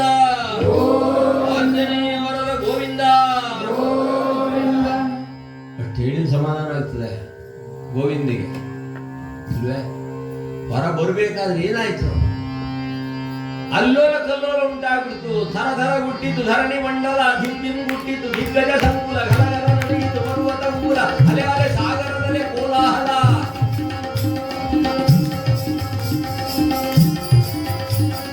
ಗಜಭುಜವಂ ದಿಟ್ಟಟಕಂ ಪಸರಿಸಿ ಶ್ರವಣರಂಗಳೆಂತಲು ನೇಮಿಸಿ ಒಂದು ಪದಂ ಪಾತಾಳವನುತ್ತಲ್ಲೊಂದು ಪದಂ ಬ್ರಹ್ಮಾಂಡವನೆಂತಲು. ಜಡೆಗಳ ಬೆಂಬಡಿ ಬಿಡಿದಾಡುತ್ತಿದೆ ಮುಗಿಯುವುದರನ್ನು ಸುತ್ತಾಡುತ್ತಿದೆ. ನದಿಯನ್ನು ಗಟ್ಟಿಗಡೆ ಅಲ್ಲಾಡುತ್ತಿದೆ. ಕೃಷ್ಣನೊಳಗ ಮುಗಿದಾಡುತ್ತಿದೆ ಬಿಸುವ ಡಮರುಗ. ದಂಡಕಣಯದೆ ಶಂಕರ ಉಂಗರಿಸಿದನು ನರಸಿಂಹನಾದನು. ಕಡಲು ಕಿದುಗಳ ಜಿತನ ಭತಾರೆ. ಸಡಿಲವಾಯಿತು ಬ್ರಹ್ಮಾಂಡದ ಬೆಸುಗೆ. ಸಿಡಿಲರಗಲು ಹರಿಯಿತು ತಂತಿ ಉಡಮೇಲಾದು ಪರ್ವತ ಮಂದಿ ಗಮನದ ಬಿರಿಯೆ ಶೇಷ ಮೈಮುರಿಯೆ. ಗಗಗಗಿಸುವ ಕಾಲಾಂತಿ ಮುರಿಯುತ್ತಿದೆ. ಖಂಡ ಖಂಡದೊಳ ಖಂಡದೊಲಿವರೆ ಮಂಡೆ ಬಾಗಿ ಬಾಲದಂತೆ ಸುತ್ತಿದೆ. ಕಂಬವ ಕಳಜಡಿದೆ ಬಿಡೆನೋ ಬಿಂಬರೂಪ ಹರಿಯೇ. ಸೂರ್ಯಗೆ ಆ ದಿವ್ಯವಾದ ನಾಲಿಗೆಯನ್ನು ಹೊರಹೊಮ್ಮಿದ್ದಾನಂತೆ. ರಕ್ತ ಸಿಕ್ತವಾದ ಕೇಶ ರಾಶಿಗಳು, ಕೆಂಗಣ್ಣುಗಳು. ದೇವಾದಿ ದೇವತೆಗಳು ಭಯಪಟ್ಟರಂತೆ ಉಗ್ರ ರೂಪವನ್ನು ಕಂಡು. ಆಗಲೇ ಪ್ರಹ್ಲಾದ ಕೈ ಮುಗಿದಿದ್ದ. ಯಾಕೆ? ನನ್ನ ಮಾತಿಗೆ ಭಗವಂತ ತನ್ನ ರೂಪವನ್ನು ತೋರಿದ್ನಲ್ಲ. ಸತ್ಯಂ ವಿಧಾತುಂ ನಿಜ ಭೃತ್ಯ ಭಾಷಿತಂ ವ್ಯಾಪ್ತಿಂಚ ಭೂತೇಷು ಅಖಿಲೇಷು ಚಾತ್ಮನಃ. ಪ್ರಹ್ಲಾದ ಹೇಳಿದ್ದ ದೇವರು ಎಲ್ಲಾ ಕಡೆ ಇದ್ದಾನೆ ಅಂತ ಹೇಳಿದ್ದನ್ನು ಸತ್ಯ ಮಾಡಬೇಕಾಗಿತ್ತು. ಈ ಪ್ರಪಂಚಕ್ಕೆ ತೋರಿಸಬೇಕಾಗಿತ್ತು. ಸತ್ಯಂ ವಿಧಾತು ನಿಜ ಭೃತ್ಯ ಭಾಷಿತಂ. ಭೃತ್ಯ ಅಂದ್ರೆ ಭಕ್ತ. ನನ್ನ ಭಕ್ತನಾದಂತ ಪ್ರಹ್ಲಾದನ ಮಾತನ್ನು ಸತ್ಯವಾಗಿಸಬೇಕು. ಪ್ರಪಂಚದ ಎಲ್ಲೆಡೆಯಲ್ಲೂ ದೇವರು ಇದ್ದಾನೆ ಅನ್ನೋದನ್ನ. ದೇವರು ಅಲ್ಲೂ ಇದ್ದಾನೆ, ಇಲ್ಲಿಯೂ ಇದ್ದಾನೆ, ಎಲ್ಲೆಲ್ಲಿಯೂ ಇದ್ದಾನೆ. ನಮಗೆ ಕಾಣೋದಿಲ್ವಲ್ಲ. ನಮಗೆ ಅಜ್ಞಾನದ ಕಣ್ಣಿರುವುದರಿಂದ ಕಾಣೋದಿಲ್ಲ. ಅದಕ್ಕಾಗಿ ನೋಡಿ, ವಿಶ್ವರೂಪ ದರ್ಶನವನ್ನು ನೋಡ್ಬೇಕಂತ ಅರ್ಜುನನಿಗೂ ಕಾಣಲಿಲ್ಲ. ದದಾಮಿ ದಿವ್ಯ ಚಕ್ಷು. ಚರ್ಮ ಚಕ್ಷು ನೀನು ನೋಡ್ಲಿಕ್ಕೆ ಆಗೋದಿಲ್ಲ ಅರ್ಜುನ. ಅದಕ್ಕೆ ನಿನಗೆ ದಿವ್ಯವಾದಂತಹ ಚಕ್ಷು ಕೊಡ್ತೀನಿ ಅಂತ ದದಾಮಿ ದಿವ್ಯ ಚಕ್ಷು ಕೊಟ್ಟಾಗಲೇ ವಿಶ್ವರೂಪ ದರ್ಶನ. ದೇವರು ಎಲ್ಲಾ ಕಡೆ ಇದ್ದಾನೆ. ಹೇಗೆ ಗಾಳಿ ಸರ್ವತ್ರ ವ್ಯಾಪಕ ಆಗಿರುತ್ತದೋ, ಗಾಳಿ ನೋಡ್ಲಿಕ್ಕೆ ಆಗ್ತದೋ? ಮಗು ಕೇಳ್ತದೆ, ಅಮ್ಮ ಇಡೀ ದಿವಸ ದೇವರು ದೇವರು ಅಂತ, ಎಲ್ಲಿದ್ದ ನಿನ್ ದೇವ್ರು ತೋರು. ಅಮ್ಮ ಸ್ವಲ್ಪ ಬುದ್ಧಿವಂತಿದ್ದು, ಮಗ ಇಡೀ ದಿವಸ ಮತ್ತು ಆಮ್ಲಜನಕ ಆಮ್ಲಜನಕ ಅಂತ ತೋರ, ಆಮ್ಲಜನಕ ಎಲ್ಲಿದ್ದ ತೋರ್ಸ ಆಮ್ಲಜನಕ ಅಲ್ವೇ? ಆಮ್ಲಜನಕ ಎಷ್ಟು ವ್ಯಾಪಕವಾಗಿದೆ, ಗಾಳಿ ಎಷ್ಟು ವ್ಯಾಪಕವಾಗಿರ್ತದೋ ದೇವರು ವ್ಯಾಪಕತೆ ಅಷ್ಟು ವಿಸ್ತಾರವಾಗಿದೆ. ಆದ್ರೆ ಅಜ್ಞಾನಕ್ಕೆ ಅರಿವಾಗುವುದಿಲ್ಲ. ದೇವರು ಅಲ್ಲೂ ಇದ್ದಾನೆ, ಇಲ್ಲಿಯೂ ಇದ್ದಾನೆ, ಎಲ್ಲೆಲ್ಲೂ ಇದ್ದಾನೆ. ನಮಗೂ ದೇವರಿಗೂ ಇಷ್ಟೇ ವ್ಯತ್ಯಾಸ. ದೇವರು ಎಲ್ಲ ಕಡೆ ಇದ್ದಾನೆ, ನಾವು ಹಾಗಲ್ಲ. ಅಲ್ಲಿದ್ರೆ ಇಲ್ಲಿಲ್ಲ, ಇಲ್ಲಿದ್ರೆ ಅಲ್ಲಿಲ್ಲ, ಒಂದ್ ದಿವಸ ಎಲ್ಲೂ ಇಲ್ಲ. ಇಷ್ಟೇ ಮನುಷ್ಯರಿಗೂ ದೇವರಿಗೂ ವ್ಯತ್ಯಾಸ ಅಲ್ವೇ? ಪರಮಾತ್ಮ ಸರ್ವತ್ರ ವ್ಯಾಪಕನಾಗಿದ್ದಾನೆ ಅನ್ನೋದನ್ನ ಪ್ರಕಟವಾಗಿ ತಾನು ಭಗವಂತ ಕಂಬದಿಂದ ಹೊರಹೊಮ್ಮುವಂತಹ ಕಾಲ ಮುಂದಕ್ಕೆ ಬರ್ತಾನೆ. ಸಭಾಭವನದಲ್ಲಿ ಆ ಕಡೆ ಓಡಿದ್ರು ಗುರು ಗುರು ಎಂಬ ಸಪ್ಪಳ ಕೇಳುತ್ತದೆ, ಈ ಕಡೆ ಓಡಿದ್ರು ಗುರು ಗುರು ಎಂಬ ಸಪ್ಪಳ ಕೇಳುತ್ತದೆ. ಇದು ಪ್ರಹ್ಲಾದನಿ ಕೇಳಿ ಬರ್ತಾ ಇದೆ, ಅಯ್ಯ ಹರಿದರ್ಶನ ಆಗ್ಬೇಕಾದ್ರೆ ನಿನ್ನ ಅಪ್ಪನಿಗೆ ಗುರು ಯಾರೋ, ಗುರು ಯಾರೋ, ಗುರು ಗುರಾಯತೆ ಭಾಗವತ ವರ್ಣನೆ ಮಾಡ್ತಾರೆ. ಆಗ್ಲೇ ಪ್ರಹ್ಲಾದ ಕೈ ಮುಗಿದಂತೆ, ಸ್ವಾಮಿ ಇಡೀ ಪ್ರಪಂಚವೇ ನಿನ್ನನ್ನ ನಾರಾಯಣಂ ಸುರಗುರುಂ ಜಗದೇಕನಾಥಂ ಭಕ್ತಪ್ರಿಯಂ ಸಕಲ ಲೋಕ ನಮಸ್ಕೃತಂಚ, ಇಡೀ ಜಗತ್ತೇ ನಿನ್ನನ್ನ ನಾರಾಯಣಂ ಸುರಗುರುಂ ಕೃಷ್ಣಂ ವಂದೇ ಜಗದ್ಗುರು, ಈ ಜಗತ್ತೇ ನಿನ್ನನ್ನ ಆದಿಗುರು ಜಗದ್ಗುರು ದೇವಾದಿ ದೇವತೆಗಳು ನಿನ್ನನ್ನ ಗುಣಗಾನ ಮಾಡುವಂತಹ ಕಾಲ ಎಂಬುದಾಗಿ ಪ್ರಹ್ಲಾದ ಯಾವಾಗ ಕರ ಮುಗಿದನೋ ಅಲ್ಲಿ ಭಗವಂತನ ಪ್ರಾಕಟ್ಯ. ಮೊದಲು ಅವನಿಗೆ ಗುರು ಅನುಗ್ರಹ ಆಗ್ಬೇಕು, ಆಮೇಲೆ ಹರಿದರ್ಶನ. ನಿನ್ನ ಅಪ್ಪನಿಗೆ ಗುರು ಯಾರೋ, ನೀನೇ ಸರ್ವತ್ರ ವ್ಯಾಪಕ, ನೀನೇ ತಂದೆ, ನೀನೇ ತಾಯಿ, ನೀನೇ ಬಂಧು, ನೀನೇ ಬಳಗ. ಹೀಗೊಂದು ಪ್ರಹ್ಲಾದ ಕರ ಮುಗಿದುವಂತಹ ಸಮಯ ಭಗವಂತ ತನ್ನ ಪ್ರಾಕಟ್ಯದಿಂದ ಅಸುರನನ್ನ ಎತ್ತಿ ತನ್ನ ತೊಡೆಯ ಮೇಲೆ ಮಲಗಿಸಿಕೊಂಡ. ಲೇ ಕೂಳ ದೈತ್ಯ, ಕೇಳಿಕೊಂಡಿದ್ದೀಯಲ್ಲ ವರ ನೀನು ಬ್ರಾಹ್ಮಣಲ್ಲೇ, ಆ ವರಕ್ಕೆ ಸರಿಯಾಗಿ ಬಂದಿದ್ದೇನು. ಇದು ಹಗಲು ಅಲ್ಲ ರಾತ್ರಿ ಅಲ್ಲ, ಮುಚ್ಚಂಜೆ ಹೊತ್ತು, ಒಳಗೂ ಅಲ್ಲ ಹೊರಗೂ ಅಲ್ಲ, ಹೊಸ್ತಿಲ್ ಮೇಲೆ ಧರೆಯೂ ಅಲ್ಲ ಗಗನವೂ ಅಲ್ಲ, ಧರೆಯೂ ಅಲ್ಲ ಗಗನವೂ ಅಲ್ಲ, ನನ್ನ ತೊಡೆಯ ಮೇಲೆ ಅಸ್ತ್ರವೂ ಅಲ್ಲ ಶಸ್ತ್ರವೂ ಅಲ್ಲ, ನಖ ಮನುಷ್ಯನೂ ಅಲ್ಲ ಮೃಗವೂ ಅಲ್ಲ ಅಂತ ರೂಪ, ನರಮೃಗ ರೂಪ ಬ್ರಹ್ಮನಲ್ಲಿ ಕೇಳ್ಕೊಂಡಿದ್ಯಲ್ವ ಅಲ್ವೇ?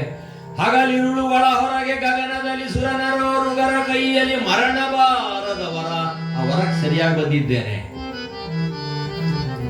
ಅದಕ್ಕೆ ನಮ್ಮಲ್ಲಿ ಈಗಲೂ ನಮ್ಮ ಹಿರಿಯರು ಹೇಳ್ತಾರೆ, ಪ್ರದೋಷ ಕಾಲದಲ್ಲಿ ಬಾಗಿಲು ತೆರೆದು ಇಡಬೇಕು.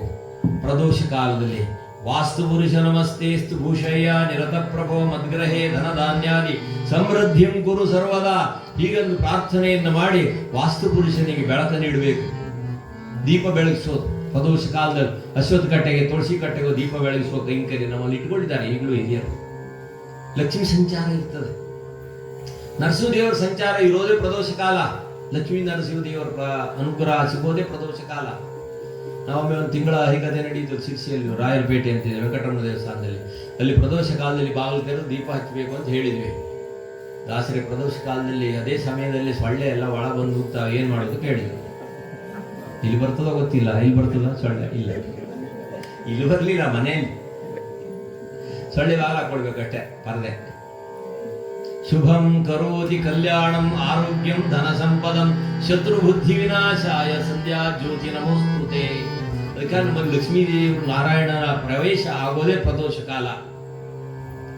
ಅದಕ್ಕೆ ಅದೇ ಸಮಯದಲ್ಲ ದೀಪವನ್ನು ಬೆಳಗಿಸಿ ತಾಳದ ಶಬ್ದ ಮಾಡಿ ದೇವರ ಭಜನೆ, ದಾಸರ ಹಾಡುಗಳು, ಭಕ್ತಿ ಸಂಪ್ರದಾಯದ ಹಾಡುಗಳನ್ನೆಲ್ಲ ಹಾಡೋ ಸಂಪ್ರದಾಯ ನಮ್ಮಲ್ಲಿ ಹಿಂದೆಲ್ಲ ಇಟ್ಟಿದ್ರು ಮನೆ ಮನೆಯಲ್ಲಿ.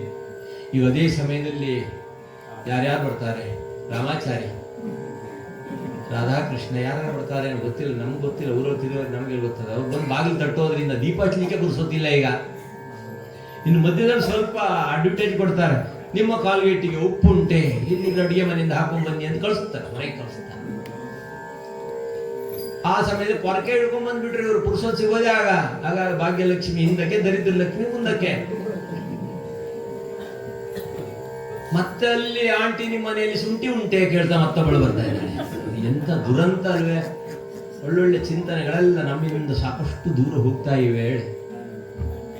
ನಮ್ಮ ಹಿರಿಯರು ಹಾಕಿದಂತ ಮಾರ್ಗ. ಅದಕ್ಕೆ ನಮ್ಮಲ್ಲಿ ವಾಸ್ತು ಮೇಲೆ ಕೂತ್ಕೊಳ್ಬಾರ್ದು, ವಾಸ್ತುವಿಗೆ ಕಾಲು ತಾಗಿಸಬಾರ್ದು. ಯಾಕೆ? ನರಸಿಂಹದೇವರ ಸಾಧನೆ. ಲಕ್ಷ್ಮೀ ನರಸಿಂಹ ಕೂತಿದ್ದಲ್ಲಿ ವಾಸ್ತುಪುರುಷ ನಮಸ್ತೆಸ್ತು ಭೂಷಯ್ಯ ನಿರತ ಪ್ರಭೋ ಮದ್ಗ್ರಹೇ ಧನಧಾನ್ಯಾದಿ ಸಮೃದ್ಧಿಂ ಗುರು ಸರ್ವದಾ. ನಮ್ಮಲ್ಲಿ ಏನೇ ವಿಶೇಷ ಆದರೂ ಮೊದಲು ವಾಸ್ತುಪುರುಷನಿಗೆ ಏನಾದ್ರು ಫಲ ಇಟ್ಟು ನಮಸ್ಕಾರ ಮಾಡೋ ಕ್ರಮ ಇದೆ ವೈದಿಕ ಪರಂಪರೆಯಲ್ಲಿ. ಆ ನಿಮಿತ್ತವಾಗಿ ನರಸಿಂಹದೇವ ಪ್ರಾಕಟ್ಯವಾಯಿತು. ಯಾವ ರೀತಿಯಲ್ಲಿ? ನಿನ್ನ ವರಕ್ಕೆ ಸರಿಯಾಗಿ ಬಂದಿದ್ದೇನೆ, ನಾನು ಮನುಷ್ಯನಲ್ಲ ಮೃಗವಲ್ಲ, ಆ ರೂಪ ನಖವಲ್ಲ, ಇವು ನಖ ಅಸ್ತ್ರವಲ್ಲ ಶಸ್ತ್ರವಲ್ಲ, ನಖದಿಂದ ಆ ಉಗ್ರವಾದ ರೂಪದಿಂದ ಭಗವಂತ ತಾನು ಮುಂದಕ್ಕೆ ಬರುವಂತಹ ಸಮಯ ಆ ತನ್ನ ತೊಡೆ ಮೇಲೆ ಮಲಗಿಸಿಕೊಂಡಿದ್ದಾನೆ. ಉಗ್ರವಾದ ನಖದಿಂದ ಕರುಳ ಮಾಲೆಯ ಉಗಿದ ಒಂದು ಕ್ಷಣಮಾತ್ರದೊಳಗೆ ಹಾಗೆ ಬಗೆದು ಬಗೆದು ನೋಡಿದನಂತೆ. ಆ ಕರುಳ ಮಾಲಿನ ಹೊರಕ್ಕೆ ಎಳೆದಿದ್ದು ಮಾತ್ರ ಅಲ್ಲ, ಆ ಕರುಳ ಮಾಲೆಯನ್ನ ಕೊರಳಲಿ ಪ್ರತೀಕರಿಸಿದ ಕ್ರೋಧಾಗ್ನಿಯಲ್ಲಿ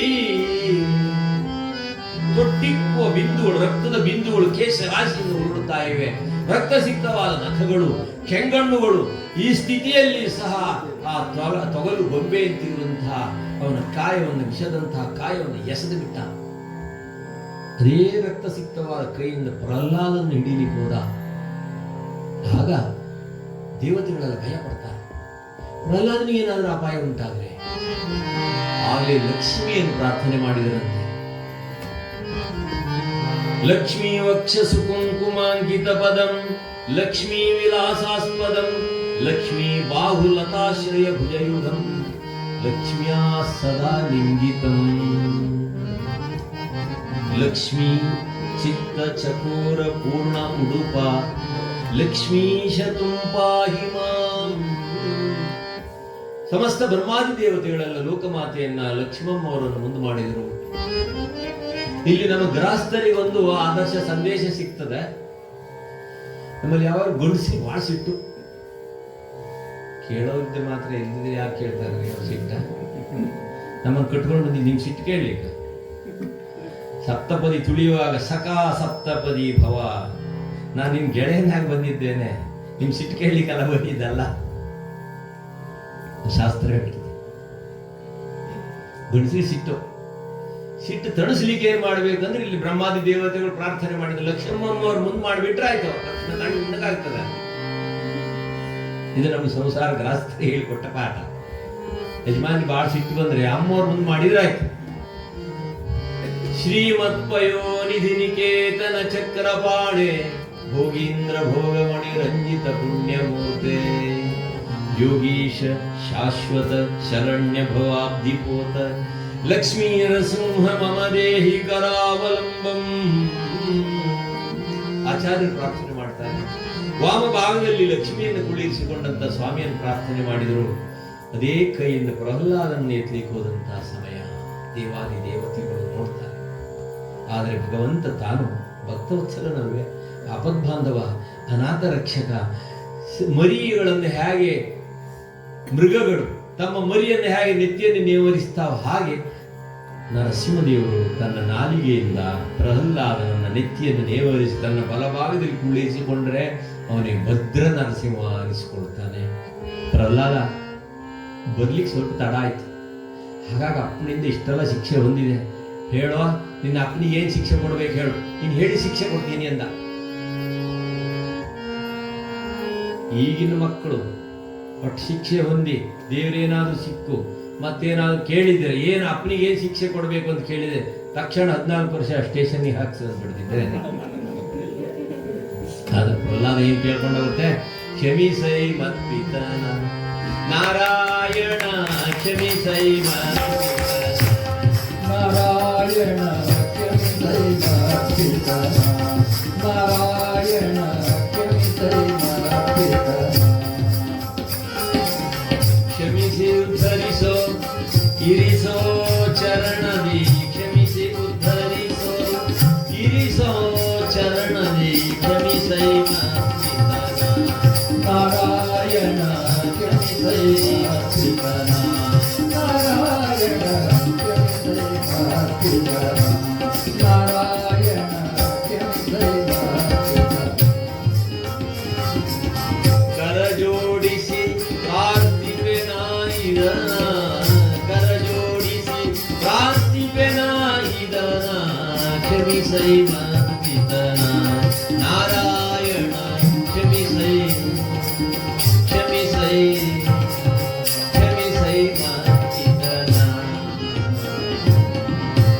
ಲಕ್ಷ್ಮೀ ರಮಣ ಗೋವಿಂದ ಗೋವಿಂದ. ಪ್ರಹ್ಲಾದ ಅಂದ, ಸ್ವಾಮಿ, ನನ್ನ ತಂದೆಗೆ ನೀನು ಒಳ್ಳೆ ಬುದ್ಧಿ ಕೊಟ್ಟಿದ್ರೆ ಅವನಿಂದ ಇಂಥ ಶಿಕ್ಷೆಯನ್ನು ಹೊಂದುವಂತ ಸ್ಥಿತಿ ನನ್ನ ಪಾಲಿ ಪ್ರಾಪ್ತಿ ಆಗೋದಿಲ್ಲವಾಗಿತ್ತು. ಆದ್ದರಿಂದ ಅವನಿಗೆ ಉತ್ತಮವಾದ ಗತಿಯನ್ನು ಕೊಡು, ನಿನ್ನ ಪಾದಾರವಿಂದದಲ್ಲಿ ಸದಾ ಇರುವಂತೆ ಅನುಗ್ರಹಿಸು. ಪ್ರಹ್ಲಾದ ಬೇಡಿಕೊಂಡ. ಪುನ್ನಾಮನರಗತ್ರಾಯೇತಿ ಪುತ್ರಾಹ. ಭಾಗವತ ವರ್ಣನೆ ಮಾಡುತ್ತದೆ, ತನ್ನ 21 ಕುಲ ಪಿತೃಗಳನ್ನು ಉದ್ಧರಿಸಿಕೊಂಡ ಪ್ರಹ್ಲಾದ. ಭಗವಂತನಲ್ಲಿ ಪ್ರಾರ್ಥನೆ ಮಾಡಿಕೊಂಡ, ನನ್ನ ಪಿತೃಕುಲವನ್ನು ಉದ್ಧರಿಸಬೇಕೆಂಬುದಾಗಿ. ಅದಕ್ಕಾಗಿ ಈ ಭಾಗವತ ಕಥೆ ಹೆಂಗ್ ನಡೀತದೋ, ಯಶ ನೃತ್ಯಂತಿ ಪಿತರ. ಪಿತೃಲೋಕ ಅಂತ ಬೇರೆ ಇದೆ. ಈ ಹಡಿಂಬಾಳ, ಕಾವೂರು, ಆಮೇಲೆ ಹೊನ್ನಾವರ ಮತ್ತು ಮಧ್ಯ ಮಧ್ಯ ಕಾವಲಕ್ಕಿ ಎಲ್ಲ ಇದ್ದಂಗೆ ಋಷಿಲೋಕ, ಗೋಧಾಮ, ಪಿತೃಲೋಕ ಹಿಂಗೆ ಪ್ರತ್ಯೇಕ ಕಾಣಿಸ್ತದೆ. ಹಾಗೆ ಪಿತೃಲೋಕದಲ್ಲಿ ಪಿತೃಗಳು ಅಂತಾವಂತೆ, ನನ್ನ ಕುಲದಲ್ಲಿ ನನ್ನ ಕುಟುಂಬದಲ್ಲಿ ಉತ್ತಮವಾದ ಭಾಗವತೋತ್ತಮ ಈ ಕೈಂಕರ್ಯ ನಡೆಸ್ತಾ ಇದ್ದಾನೆ. ಭಾಗವತ ಕೈಂಕರ್ಯ ನಡೀತದಂದ್ರೆ ನೃತ್ಯಂತಿ ಪಿತರ. ಅಲ್ಲಿ ಪಿತೃಗಳು ಕುಡಿತಾವಂತೆ, ಸಂತೋಷ ಪಡ್ತಾವಂತೆ. ಅದಕ್ಕಾಗಿ ಇಂಥ ಒಂದು ಸ್ಥಳದಲ್ಲಿ ನರಸಿಂಹ ಸನ್ನಿಧಿಯಲ್ಲೂ ಭಾಗವತ ಸಪ್ತಾಹ ನಡೆಸಿದ್ರೆ ಭಾಗವತ ಭಕಾರೋ ಭಕ್ತಿ ಭರಿತಃ. ಏನಿದೆ ಭಾಗವತದ ಶಬ್ದದಲ್ಲೇ ಇದೆ, ಭಕಾರೋ ಭಕ್ತಿ ಭರಿತಃ, ಗಕಾರೋ ಗರ್ವ ವರ್ಜಿತಃ, ವಕಾರೋ ವಾಕ್ಪಟುತ್ವಂಚ, ತಕಾರೋ ತರ್ಕ ನಿರ್ಣಯ. ಅದಕ್ಕೆ ಮೀರಾಬಾಯಿ ಅಂತಾಳೆ, ಭಕ್ತಿ ರಸಾಯನ ಪೀಜೆ ಮನುವ, ಭಕ್ತಿ ರಸಾಯನ ಪೀಜೆ.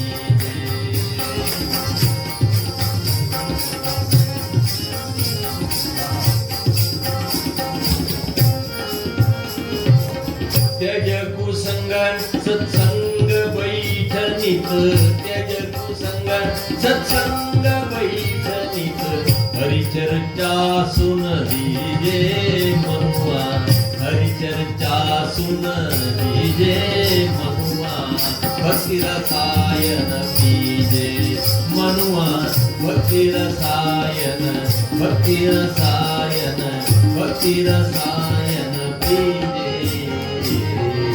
ಮೀರಾಬಾಯಿ ಅಂತಾಳೆ, ಭಕ್ತಿ ರಸಾಯನ ಪೀಜೆ.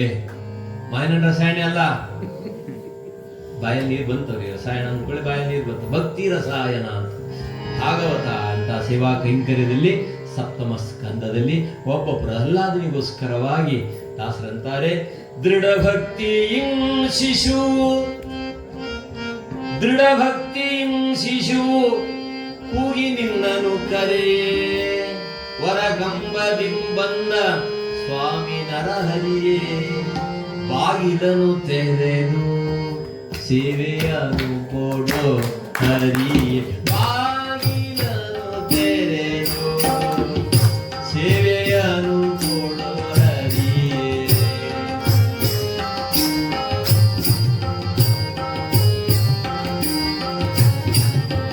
ದೃಢ ಭಕ್ತಿ ಶಿಶು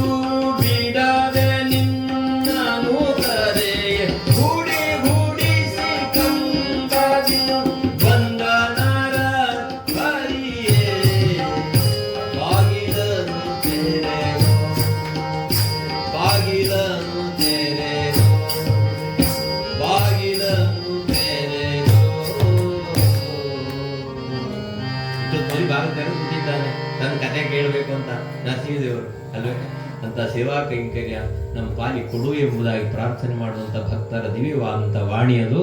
ಹರಿಭಜನೆ ಮಾಡು.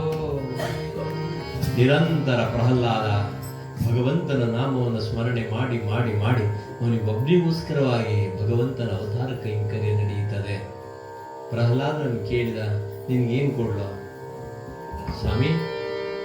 ಯಾ ಪ್ರೀತಿರ ವಿವೇಕಾನಾಂ. ಭಾಗವತ ವರ್ಣನೆ ಮಾಡುತ್ತದೆ, ಅಜ್ಞಾನಿಗಳಿಗೆ ಯಾವುದ್ರ ಕುರಿತು ಆಸಕ್ತಿ ಇರ್ತದೋ, ಅಜ್ಞಾನಿಗಳಿಗೆ ಯಾವುದ್ರ ಕುರಿತು ಆಸಕ್ತಿ ಇರ್ತದೋ ಅದ್ರ 1000 ಪಟ್ಟು ಭಜನೀಯನೂ ಪೂಜನೀಯನೂ ಆದಂಥ ನಿನ್ನ ಸೇವೆ ಮಾಡುವ ಭಾಗ್ಯ, ನಿರಂತರ ನಿನ್ನನ್ನು ಸ್ಮರಿಸುವ ಭಾಗ್ಯ ನನ್ನ ಪಾಲಿ ಪ್ರಾಪ್ತಿಯಾಗಿಸು. ನಕೋದ್ರಜೆ ಮುಕ್ತಿ ಅಂತ ಮಾರಾಟ ಸಂತರು, ನಿನ್ನ ಮುಕ್ತಿ ಬೇಕಾದವರಿಗೆ ಕೊಡಪ್ಪ, ಆದ್ರೆ ನಾನು ನಿನ್ನ ಸೇವೆ ಮಾಡಬೇಕು, ನಿರಂತರ ನಿನ್ನನ್ನು ಸ್ಮರಿಸುವಂತ ಭಾಗ್ಯ, ಜನ್ಮ ಕೊಡು ನಿನ್ನ ಭಾಗ್ಯ. ನಿರಂತರ ಹರಿಭಜನೆ ಮಾಡೋ ಸತತಂ ಕೀರ್ತಯಂತೋ ಮಾಂ ಯತಂತಸ್ಯ ದೃಢವ್ರತನಾಗಿ ಎಲ್ಲಾ ಸಮಯದಲ್ಲಿ ನಿನ್ನನ್ನೇ ಸ್ಮರಿಸುವಂತ ಭಾಗ್ಯವನ್ನು ಕರುಣಿಸು, ಮತ್ತೆ ಜನ್ಮವನ್ನು ಕೊಡು. ಹೀಗೆ ಪ್ರಹ್ಲಾದ್ ಪ್ರಾರ್ಥನೆ ಮಾಡಿಕೊಳ್ತಾನೆ. ಹಾಗಾಗಿ ನಾವು ಬಂದರೆ ಗೆದ್ದು ಹೋಗೋ ಸಾಮರ್ಥ್ಯ ಆ ಭಕ್ತರು ಭಗವಂತನ ಬೇಡಿಕೊಳ್ತಾರೆ. ಪ್ರಹ್ಲಾದ ಅಂದುಕೊಂಡ, ನನಗೆ ನಿನ್ನ ಸ್ಮರಣೆ ಮಾಡುವಂತ ಭಾಗ್ಯ ಕೊಡು. ಯಾವ ಪ್ರೀತಿರ ವಿವೇಕ, ನಾವು ಅಜ್ಞಾನಿಗಳಿಗೆ ಯಾವ ಕುರಿತು ಆ ಪ್ರೀತಿ ಇರ್ತದೋ ಅದರ 1000 ಪಟ್ಟು ನಿನ್ನ ಪಾದದ ಸೇವೆಯನ್ನು ಮಾಡುವಂತ ಹರಿಭಜನೆ ಮಾಡು ನಿರಂತರ. ಪರಗತಿಗಿದು ನಿರ್ಧಾರ ನೋಡು, ಭಜನೆ ಮಾಡು, ಭಜನೆ ಮಾಡು, ಭಜನೆ ಮಾಡು ನಿರಂತರ. ಸಾರವು ಸಂಸಾರ ಸಂಸಾರ ವಿಮೋಚಕ ಸೇರೋ ಭಯವದ ನನ್ನ ನಿರಂತರ. ಭಜನೆ ಮಾಡು, ಭಜನೆ ಮಾಡು, ಭಜನೆ ಮಾಡು ನಿರಂತರ. ಲಕ್ಷ್ಮೀ ನರಸಿಂಹದೇವರ ಪಾದಾರವಿಂದ ಗೋವಿಂದ.